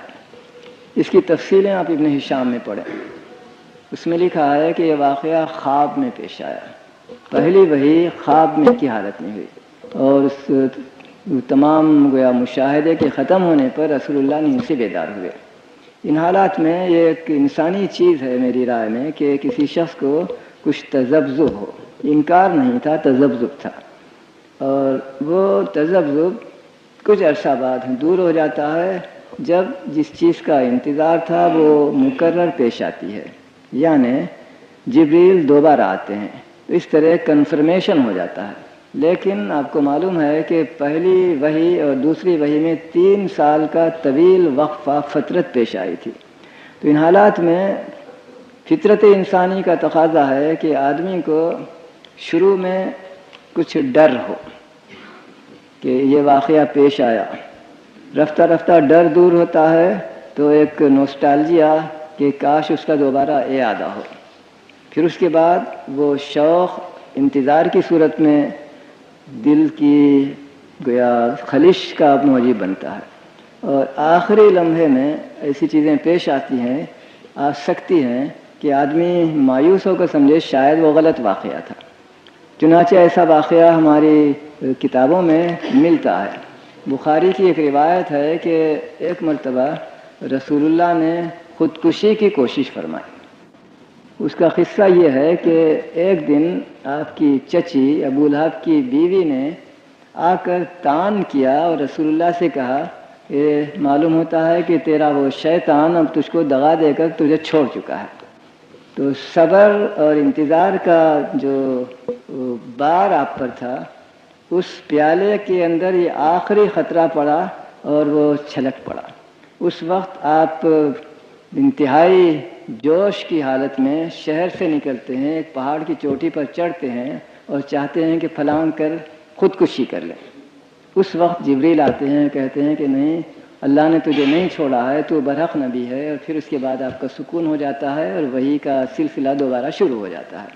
تو ان حالات میں رسول اللہ کو آپ فرشتہ نہ سمجھیے، رسول اللہ کو آپ انسانیت سے بالا کوئی چیز نہ تصور کیجیے۔ رسول اللہ ایک بشر تھے، قرآن بار بار کہتا ہے انما انا بشر مثلکم، تو رسول اللہ کا طرز عمل بشری انسانی ریاکشن کے مطابق ہی ہو سکتا ہے، اور یہ اگر ابتداً کچھ شبہ بھی پیدا ہوا تو وہ انکار کا کے باعث نہیں تھا، بلکہ ہم کہہ سکتے ہیں وہ شاید تواضع اور ایثار کے باعث تھا کہ مجھ کو اللہ کیسے نبی بنا سکتا ہے، یا کچھ اس طرح کا جذبہ ہوگا جس کے باعث۔ اور پھر یہ چیزیں کہ شہر میں جو کاہن اور جادوگر وغیرہ تھے ان کے حالات سے بھی رسول اللہ واقف تھے، وہ بھی کہتے تھے کہ مجھے غیب کی شخصیت نے آ کر، جن نے آ کر فلاں چیزیں بتائیں، تو ان کی بنا پر شبہ کا پیدا ہونا ایک فطری اور طبیعی چیز تھی، اور اس کا منشا حقیقت میں صرف اسی قدر تھا کہ مجھے شیطان نہ بہکائے، اس سے زیادہ کوئی اور چیز وہاں نہیں تھی۔ اس کے بعد ایک سوال ہے، حضور اور ان کی اہل خانہ نے شعیب ابی طالب، لفظ ہے شین عین بے، اس میں یا نہیں ہے، شعیب ابی طالب میں پناہ لی، کیا شعیب ابی طالب میں پناہ لینے والے تمام مسلمان تھے یا ان میں کچھ غیر مسلم شامل تھے؟ اگر غیر مسلم شامل تھے تو کیا وجہ تھی؟ وضاحت فرمائیں۔ اگر ابو طالب نے کچھ عرصہ شعیب میں پناہ لیے رکھی، بھوک وغیرہ برداشت کی، تو اس کی کیا وجہ تھی؟ میں سمجھتا ہوں اس سوال کی تفصیلیں آپ کو آسانی کے ساتھ ہر سیرت کی کتاب میں مل سکتی ہیں۔ اس میں معاہدہ مکے والوں نے یہ کیا تھا کہ خاندان بنی ہاشم کا بائیکاٹ کیا جائے، لہذا مسلم غیر مسلم جتنے افراد تھے سب پر اس کا اطلاق ہوتا تھا، اور ہماری کتابوں میں مثلاً بلاذری کی کتاب میں صراحت ہے کہ اور غیر مسلموں نے تو خاندانی سالیڈیرٹی کی خاطر ساتھ دیا رسول اللہ کا، لیکن ابو لہب نے خاندان کو چھوڑ کر، شعب ابی طالب کو چھوڑ کر شہر میں آ کر کہا کہ میں اپنے آپ کو سولیڈرائز کرتا ہوں، میں تمہارے ساتھ رہتا ہوں، میں بتوں کی حمایت کروں گا۔ تو ان حالات میں مسلمان اور غیر مسلم وہاں دونوں تھے۔ غیر مسلموں نے عربی یا خاندانی حمیت کی خاطر یہ کام کیا تھا، اور مسلمانوں نے مجبوری کے تحت وہ کام کیا تھا۔ رہا بھوک پیاس کو برداشت کرنا، اگر ہم قبول کرتے ہیں کہ خاندان کے ساتھ ہم اپنا تسانت یعنی سولیڈیرٹی برقرار رکھیں گے تو اس کے نتائج کو برداشت کرنا ہوگا۔ چنانچہ انہوں نے برداشت کیا، کچھ لوگ اس میں مرے، کچھ لوگ گویا اس بھوک پیاس سے نقصان اور تکلیف اٹھا کر بیمار بھی ہوتے رہے، لیکن بہرحال انہوں نے رسول اللہ کا ساتھ نہ چھوڑا۔ آخری سوال یہ ہے، مستشرقین کا یہ دعویٰ ہے کہ رسول اللہ مکے میں تو پیغمبر تھے اور مدینے میں بادشاہ بن گئے، آپ کی اس بارے میں کیا رائے ہے؟ میری رائے یہ ہے کہ رسول اللہ مکے میں نبی تھے، اس سے دشمن کو بھی انکار نہیں، مدینے میں صرف بادشاہ تھے، اس سے مجھے اتفاق نہیں، مدینے میں آپ نبی بھی تھے، بادشاہ بھی تھے، آپ کے فرائض میں اضافہ ہو گیا۔ دوسرے الفاظ میں اگر نبی سے مراد صرف یہ ہے کہ دین کی تبلیغ کریں، عبادت کی چیزیں بتائیں، عقائد کی چیزیں بتائیں، تو رسول اللہ بعثت سے لے کر وفات تک اس کام کو انجام دیتے رہے، مکے میں بھی مدینے میں بھی۔ اور بادشاہ سے مراد اگر یہ ہے کہ کسی سیاسی جماعت کا کسی خاص رغبے میں نظم و نسق کریں، تو مکے میں اس کا موقع نہیں تھا، مدینے میں اس کا موقع ملا، لہذا اس معنی میں بادشاہت وہاں کرتے ہیں۔ باقی لفظ بادشاہ سے نہ گھبرائیے کہ یہ نبی کی شان کے خلاف ہے، کیونکہ قرآن مجید میں بادشاہ کا لفظ حضرت داؤد، حضرت سلیمان جیسے پیغمبروں کے لیے بھی استعمال ہوا ہے۔ تو اس مصرعے کے مطابق آنچہ خوبان ہمن دارن تو تنہا داری، جو چیز سارے دوسرے پیغمبروں کو دی گئی الگ الگ کر کے، وہ ساری خوبیاں ہمارے رسول کی ذات میں جمع ہو گئی۔ ان چند الفاظ کے ساتھ میں اسے ختم کرتا ہوں، اور نہایت ہی ادب سے ہمارے وائس چانسلر صاحب کی خدمت میں اور ان کی طرف سے آپ سب کی خدمت میں اپنا تہہ دل سے شکریہ عرض کرتا ہوں اور التجا کرتا ہوں کہ آپ میری کوتاہیوں سے کو نظر انداز کر کے درگزر فرمائیں، اور میں سارے معزز مہمانوں، خاص کر آج کے صدر میرے محترم کرم فرما بروہی صاحب کی خدمت میں بھی نہایت ہی خلوص کے ساتھ اپنے امتنان اور اپنی ممنونیت کو پیش کرتا ہوں۔ السلام علیکم ورحمۃ اللہ وبرکاتہ۔